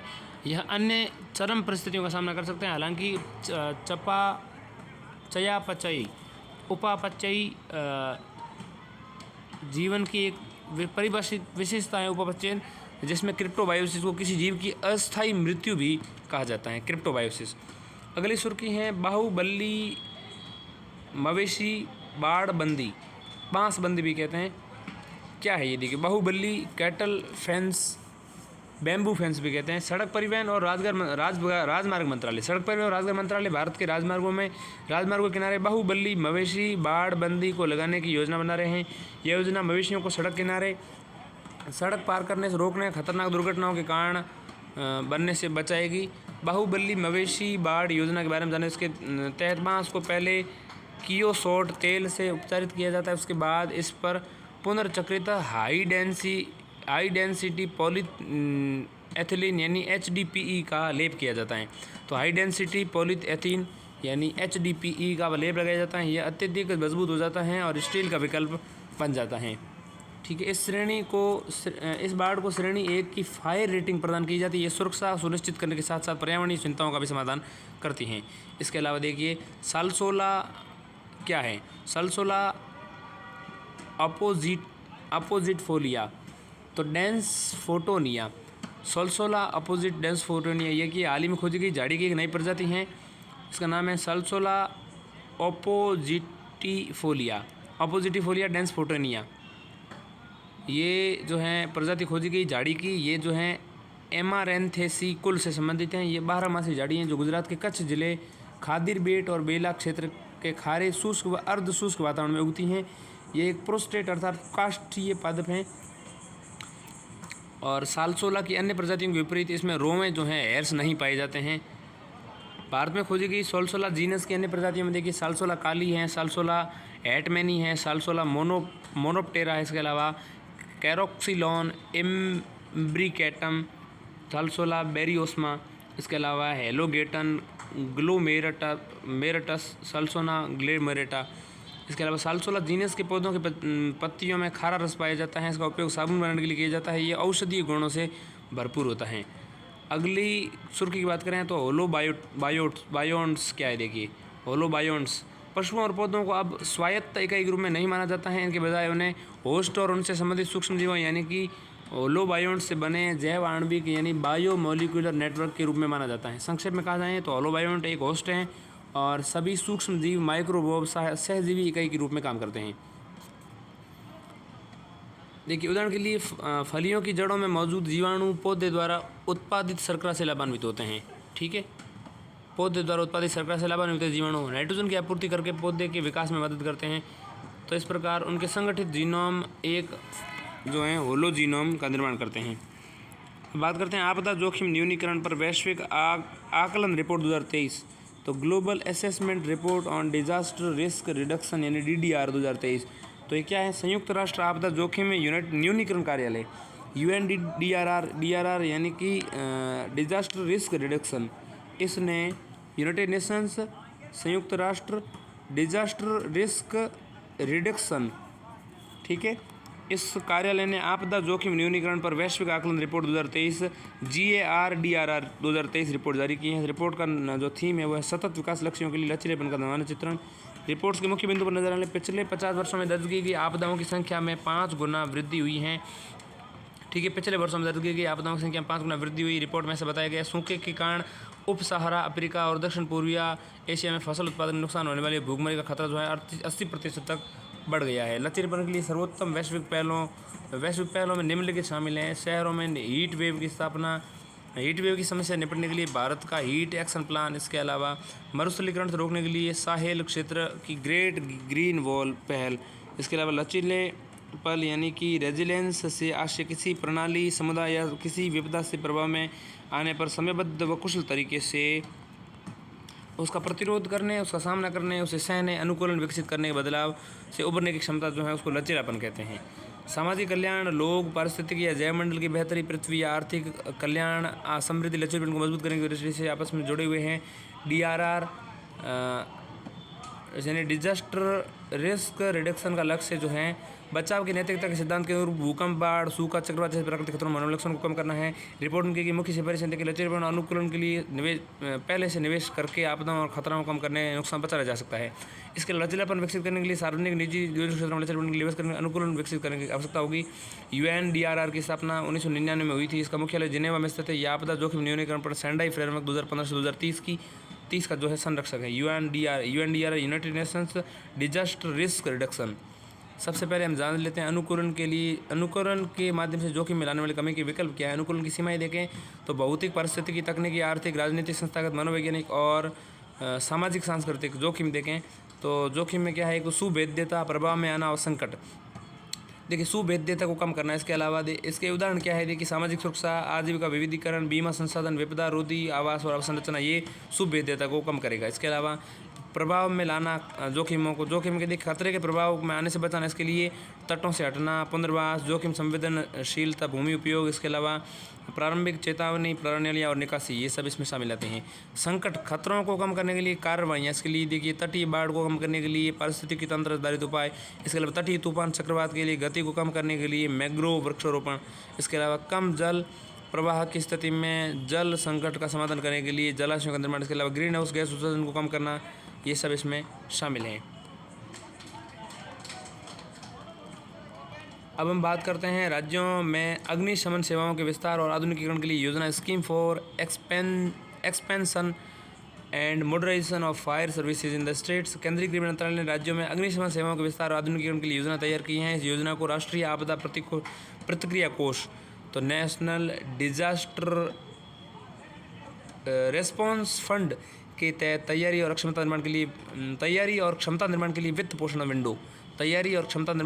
पोषण विंडो के हेतु निर्धारित आवंटन से शुरू किया गया है। NDRF यानी कि नेशनल डिजास्टर रेस्पॉन्स फंड आपदा प्रबंधन अधिनियम 2005 के तहत गठित एक कोष है। आपदा प्रबंधन अधिनियम 2005 के तहत गठित कोष क्या है? NDRF है, जिसको हम क्या कहते हैं, राष्ट्रीय आपदा प्रतिक्रिया कोष यानी नेशनल डिजास्टर रेस्पॉन्स फंड कहते हैं। हाल ही के वर्षों में आपदा प्रबंधन के तहत भारत के दृष्टिकोण परिवर्तन आया है। ऐसे आपदा प्रबंधन आपदा के तहत राहत एवं कार्रवाई पर केंद्रित था, लेकिन अभी आपदा जोखिम न्यूनीकरण पर केंद्रित हो गया है, ठीक है। राहत अभियान राहत और मतलब इस पर केंद्रित था कि जो आ जाए मान लो तो राहत प्रदान करना, लेकिन भारत अब केंद्रित जोखिम को ही कम करने की बात की जा रही है। पर प्रारंभिक चेतावनी प्रणाली, रोकथाम, शमन और जमीनी स्तर पर तैयारी अधिक ध्यान दी जा रहा है। यह 15वें वित्त आयोग की सिफारिशों पर आधारित हैं।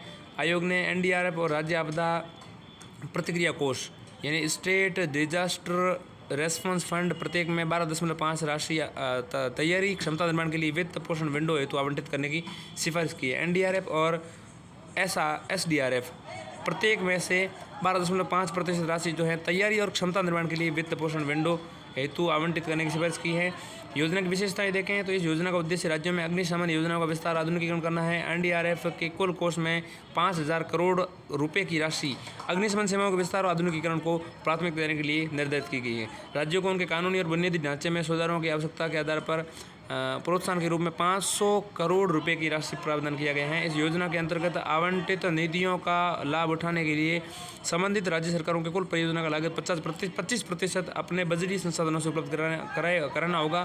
पूर्वोत्तर और हिमालय यानी कि नॉर्थ ईस्ट एंड हिमालय यानी NEH राज्यों को अपने बजटीय संसाधनों का 10% की राशि का योगदान करना होगा। ठीक है, ये सब हैं इस योजना के बाद। अगली सुर्खी की ओर बढ़ जाते हैं, वो हैं भूकंपीय झटकों की श्रृंखला, अर्थक्वेक स्वाम्स। आइसलैंड में 24 घंटों में भूकंप के 2200 यानी लगभग 2200 झटके महसूस किए गए 24 घंटों में आइसलैंड में। ठीक है, आइसलैंड मध्य अटलांटिक कटक यानी रिज पर स्थित है। यह इस कारण यूरोप का सबसे बड़ा और सबसे सक्रिय ज्वालामुखी जो है क्षेत्र है ये।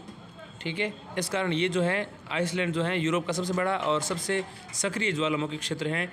आइसलैंड यूरोप के अंतर्गत आता है। मध्य अटलांटिक कटक क्षेत्रों में प्लेटों की अपसारी या डाइवर्जिंग गति के कारण हल्के हल्के भूकंपों के लगातार झटके आते रहते हैं। साथ ही इन प्लेटों की अपसारी गति के कारण हॉटस्पॉट का निर्माण होता है। इन हॉटस्पॉट के माध्यम से गर्म पिघली हुई चट्टान का ऊर्ध्वाधर प्रवाह मेंटल की प्रस्फुटित होकर बाहर निकलने का प्रयास करता है। माउंट फ्रागाडल्स फियाक और एय्याफालुकुट ज्वालामुखी आदि दो प्रमुख भूकंपीय क्षेत्र ध्यान दीजिएगा। ज्वालामुखी जो हैं वो भूकंपीय, आइसलैंड में दो प्रमुख भूकंपीय क्षेत्र कौन कौन सी ज्वालामुखी हैं? एक तो है माउंट फ्रागाडल्स फियाक, उसके अलावा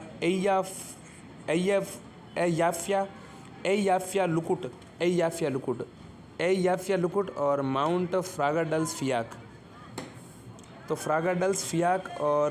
माउंट फ्रागाडल्स फियाक और एय्याफालुकुट ये ज्वालामुखी आइसलैंड के दो प्रमुख भूकंपीय क्षेत्र हैं। भूकंप और हल्के भूकंपीय झटकों की श्रृंखला अर्थक्वेक स्वाम्स क्या है? देखिए, सबसे पहले समझते हैं। पृथ्वी की चट्टानों से होकर गुजरने वाली भूकंपीय तरंगों बॉडी वेव्स P और S प्रकार की जो हैं, धरातली तरंगों रेले व लव के कारण होने वाले कंपन को भूकंप कहते हैं। इन्फोग्राफिक देख सकते हैं आप। भूकंप की कार्यप्रणाली देखें तो बैकग्राउंड नॉइज, इसके अलावा P तरंगे सबसे पहले पहुंचती हैं, इसके बाद S तरंगे पहुंचती हैं और धरातली तरंगे सबसे अंत में पहुंचती हैं। P तरंगे सबसे पहले, उसके बाद में धरातली तरंग पहुंचते हैं, P, S और धरातली। ठीक है, और SP तरंगों के मध्य का अंतराल जो है ये अंतराल है जहाँ पर SP तरंगों के बीच का अंतराल है। अब भूकंप 0 समय पर आता है। ठीक, भूकंप P तरंगे 2 मिनट पर आती हैं। भूकंप जो है 0 समय पर आता है। भूकंपीय P तरंगे जो है 2 मिनट पर आती हैं। S तरंगे 4 मिनट पर आती हैं और धरातलीय तरंगे पृथ्वी के ऊपरी भाग का पूरा चक्कर लगातार सबसे अंत में पहुंचती हैं। SP के मध्य का अंतराल जो है 2 मिनट से थोड़ा कम है, जो भूकंप विज्ञानी को बताता है कि भूकंप उद्गम कितनी दूर था। ठीक है, 0 समय पर जो आती है वो सबसे कम नुकसान पहुंचाता है। 2 मिनट जो P तरंगे हैं वो थोड़ा नुकसान पहुंचाती हैं और 4 मिनट पर S तरंगे जो आती है वो थोड़ा और नुकसान पहुंचाती हैं। ठीक है, 0 समय पर भूकंप आता है, कोई तरंग आती ही नहीं है। ठीक है, 0 से 1 के बीच का जो भूकंप है वो क्षेत्र यहाँ पर अलग अलग दिए गए हैं। धरातली तरंगे जो है सबसे ज़्यादा नुकसान पहुँचाती है, सबसे बाद में यहाँ पर पहुँचती हैं। अब देखिए तरंगों को समझते हैं। S तरंगे केवल ठोस माध्यम से ही गमन कर सकती हैं। हल्के भूकंपीय झटकों की श्रृंखला के मामले में भूकंप के पहले 4 शॉक्स और भूकंप के दौरान मेन शॉक्स और मुख्य भूकंप के बाद आफ्टर शॉक्स संबंधी भूकंपीय पैटर्न नहीं होता है। हल्के भूकंपीय झटकों की श्रृंखला को घंटों, दिनों, यहाँ तक कि हफ्तों तक भी देखा जा सकता है। इसमें अधिकतर कम से मध्यम तीव्रता के झटके शामिल होते हैं। हालांकि इनके दौरान बड़े भूकंप भी आ सकते हैं। ये अक्सर भूपृष्ठ के भीतर अपेक्षाकृत कम गहराई पर उत्पन्न होते हैं। सामान्यतः मौजूदा भ्रंश प्रणाली उत्पन्न होते हैं जहाँ निरंतर दबाव और तनाव बना रहता है। ठीक है, अगली सुर्खी है शेल्फ क्लाउड क्या है? ध्यान दिएगा, शेल्फ क्लाउड क्या होता है? चित्र में आपको दिखाया गया है, बेहद सुंदर यहाँ शेल्फ क्लाउड दिख रहे हैं। शेल्फ क्लाउड को आर्क्स क्लाउड भी कहा जाता है। ये बादल सामान्यतः शक्तिशाली तूफान प्रणाली से जुड़े होते हैं। कई बार उन्हें जो है वॉल क्लाउड, फनल क्लाउड और रोटेशन के रूप में भी जाना जाता है। ये बादल कभी कभी कपासी वर्षा मेघ यानी कि इनको कपासी वर्षा मेघ के नीचे देखे जाते हैं। कपासी वर्षा मेघ अत्यधिक सघन और ऊर्ध्वाधर रूप से अत्यधिक ऊंचाई पर फैले हुए बादल लेते हैं जो तीव्र वर्षा का कारण बनते हैं। सेल्फ क्लाउड का निर्माण तब होता है जब कपासी वर्षा मेघ से आने वाली ठंडी वायु स्थल पर पहुंचती हैं। ये ठंडी वायु स्थल पर तेजी से फैल जाती हैं और स्थल पर मौजूदा गर्म नम वायु को जो ऊपर की ओर धकेल देती हैं। जैसे ही ये वायु ऊपर उठती हैं, जल वाष्प शेल्फ क्लाउड के पैटर्न में संघनित हो जाती हैं। देखिए कास पठार क्या है? कास पठार महाराष्ट्र के सतारा जिले में अवस्थित हैं। इसे फूलों की घाटी उत्तराखंड के स्थित जो फूलों की घाटी राष्ट्रीय उद्यान है उससे ये अलग है, फूलों की घाटी भी कहा जाता है। महाराष्ट्र के सतारा जिले में अवस्थित कास पठार जो है उसे फूलों की घाटी कहा जाता है, कास पठार। ये पश्चिमी घाट के बायोस्फीयर सृजक क्षेत्र में आता है। इस पठार का नाम जो है कासा वृक्ष के नाम पर रखा गया है। कास पठार इसको फूलों की घाटी कहते हैं, जो उत्तराखंड में स्थित फूलों की घाटी राष्ट्रीय उद्यान से अलग है। ठीक है। इसका वास्तविक नाम कास पठार में जो कासा वृक्ष है उसका वास्तविक नाम क्या है? वानस्पतिक नाम वो है एलेओकार्पस ग्लैंडुलोलस। रुद्राक्ष कुल का ये वृक्ष है। एलेओकार्पस ग्लैंडुलोलस कहते हैं। ये पठार आग्नेय शैलों से बने हैं। ठीक है। कास पठार जो होते हैं ये पठार यूनेस्को की विश्व प्राकृतिक विश्व सूची में पश्चिमी घाट शीर्षक के तहत जो है अंकित हैं, पश्चिमी घाट के रूप में अंकित हैं कास पठार। ठीक है। फूलों की घाटी भी कहते हैं इस पठार को। ध्यान दें, यूरेलाइट अगली सुर्खी है। यूरेलाइट क्या है? एक अध्ययन के अनुसार भारत के डाला क्रेटर का निर्माण यूरेलाइट नामक उल्कापिंड से हुआ है। डाला क्रेटर बना हुआ है, उसका निर्माण जो है यूरेलाइट नामक एक उल्कापिंड से हुआ है। डाला क्रेटर जो है 2500 से 1700 मिलियन वर्ष पहले यूरेलाइट नामक दुर्लभ और प्राचीन उल्कापिंड के टकराने से बना था डाला क्रेटर। ठीक है। मध्य प्रदेश का डाला क्रेटर ऐसी किसी टक्कर से निर्मित एशिया का सबसे बड़ा और दुनिया का 7वां बड़ा क्रेटर है। ठीक है। ये भारत में उल्कापिंड के टकराव से निर्मित 3 प्रमुख क्रेटर एंशियंट स्टार वाउंड्स में से एक हैं। ठीक है। इनमें से 2 राजस्थान के रामगढ़ और महाराष्ट्र के लोनार में स्थित है। राजस्थान के रामगढ़ और महाराष्ट्र में लोनार जो है वहाँ पर स्थित हैं। अन्य 2 है राजस्थान में, एक तो रामगढ़ है वहाँ पर और एक महाराष्ट्र में लोनार है, वहाँ पर स्थित हैं। यूरेलाइट प्राचीन उल्कापिंडों का एक दुर्लभ वर्ग है जो पृथ्वी के टकराए उल्कापिंडों का एक छोटा सा घटक है। ये सिलिकेट की चट्टान से बने होते हैं। ज़्यादातर ओलिवाइन और पाइरोक्सिन चट्टानें शामिल हैं। इसमें 10% से कम कार्बन, हीरा या ग्रेफाइट, धातु सल्फाइड और कुछ महीन दानेदार सिलिकेट पाए जाते हैं। अगली खबर है एंथ्रोपोसिन युग। एंथ्रोपोसिन अर्थ स्पोक क्या है? ध्यान दीजिए। वैज्ञानिकों का कहना है कि एंथ्रोपोसिन युग की शुरुआत जो है 1950 के दशक में हुई थी। देखिए कॉफर्ड झील या कनाडा में पाई जाती है जो तलछटों के अध्ययन के लिए एंथ्रोपोसिन युग की शुरुआत के साक्ष्य मिले हैं। कॉफर्ड झील के इसलिए चुना गया कनाडा में स्थित जो झील है क्योंकि ये जो हैं मैरोमिक्टिक अर्थात यहाँ पर जल की परतें आपस में नहीं मिलती हैं, मैरोमिक्टिक हैं। यहाँ साथ ही तलछट की परतों में पृथ्वी की जलवायु पर मानव गतिविधियों के वार्षिक प्रभाव संरक्षित हैं। एंथ्रोपोसिन युग एक प्रसारित युग है जो वर्तमान भूगर्भीय समय अंतराल को दर्शाता है। इस युग में मानव गतिविधियों के कारण विशेषकर औद्योगिक क्रांति के बाद पृथ्वी के पारिस्थितिक तंत्र में आमूलचूल परिवर्तन हुए हैं। इस युग को हम कहते हैं एंथ्रोपोसिन युग। इस युग के साथ कई घटनाएं जुड़ी हुई हैं जिनमें शामिल क्या है? ग्लोबल वार्मिंग है, समुद्र के जलस्तर में वृद्धि है, महासागर का अम्लीकरण है, बड़े पैमाने पर मृदा का क्षरण है, घातक हीट वेव हैं। ये सब जो हैं एंथ्रोपोसिन युग से जुड़ी। एंथ्रोपोसिन शब्द जो हैं सर्वप्रथम 2000 में नोबेल पुरस्कार विजेता रसायनज्ञ पॉल क्रूटजन और जीव विज्ञान के प्रोफेसर यूजीन स्टेयरमर ने किया था इसका इस्तेमाल 2000 में। ठीक है। 2000 में नोबेल पुरस्कार विजेता थे रसायनज्ञ पॉल क्रूटजन और जीव विज्ञान के प्रोफेसर क्या थे? रसायनज्ञ तो थे पॉल क्रूटजन और बायोलॉजी के प्रोफेसर थे यूजीन स्टेयरमर। इन्होंने इस्तेमाल किया था एंथ्रोपोसिन शब्द का इस्तेमाल 2000 में इन्होंने किया था। ठीक है। हालिया एंथ्रोपोसिन युग को लेकर विशेषज्ञों के बीच असहमति भी है। कई विशेषज्ञों का मानना है कि शुरुआत को साबित करने के लिए पर्याप्त सबूत मौजूद यहाँ पर है नहीं फिलहाल। पृथ्वी के भूगर्भिक टाइम स्केल को 5 व्यापक श्रेणियों में विभाजित किया गया है: इयोन, महाकल्प, कल्प, युग और काल। तो पृथ्वी के भूवैज्ञानिक टाइम स्केल को मापने के लिए एक तो होता है इयोन, एक होता है महाकल्प एरा, एक होता है कल्प जिसको पीरियड्स कहते हैं, एक होता है युग जिसको इपोक कहते हैं, सॉरी इपोच कहते हैं या इपोक कह सकते हैं, CH है स्पेलिंग में। ठीक है। इसके अलावा काल जो होता है एजेज होती हैं। तो क्या है? इयोन्स, एरा, पीरियड्स, इपोक और काल, एजेज। आधिकारिक तौर पर फेनरोजोइक इयोन, इसके अलावा सेनोजोइक महाकल्प, चतुर्थ कल्प, इसके अलावा होलोसीन युग और मेगालयन काल में है। ठीक है, मेघालय काल जो है 4200 वर्ष पहले की शुरुआत में आकस्मिक भयंकर सूखे से हुई थी, जिसके कारण कई सभ्यताएं नष्ट हो गई थी। भूवैज्ञानिक को इस परिघटना के प्रमाण मेघालय की जो है मोमलुह गुफा में मिला है। इस प्रकार हमने इस सुर्खी को निपटा लिया। सामाजिक मुद्दे हम करेंगे, लेकिन अभी नहीं कर पाएंगे। धन्यवाद।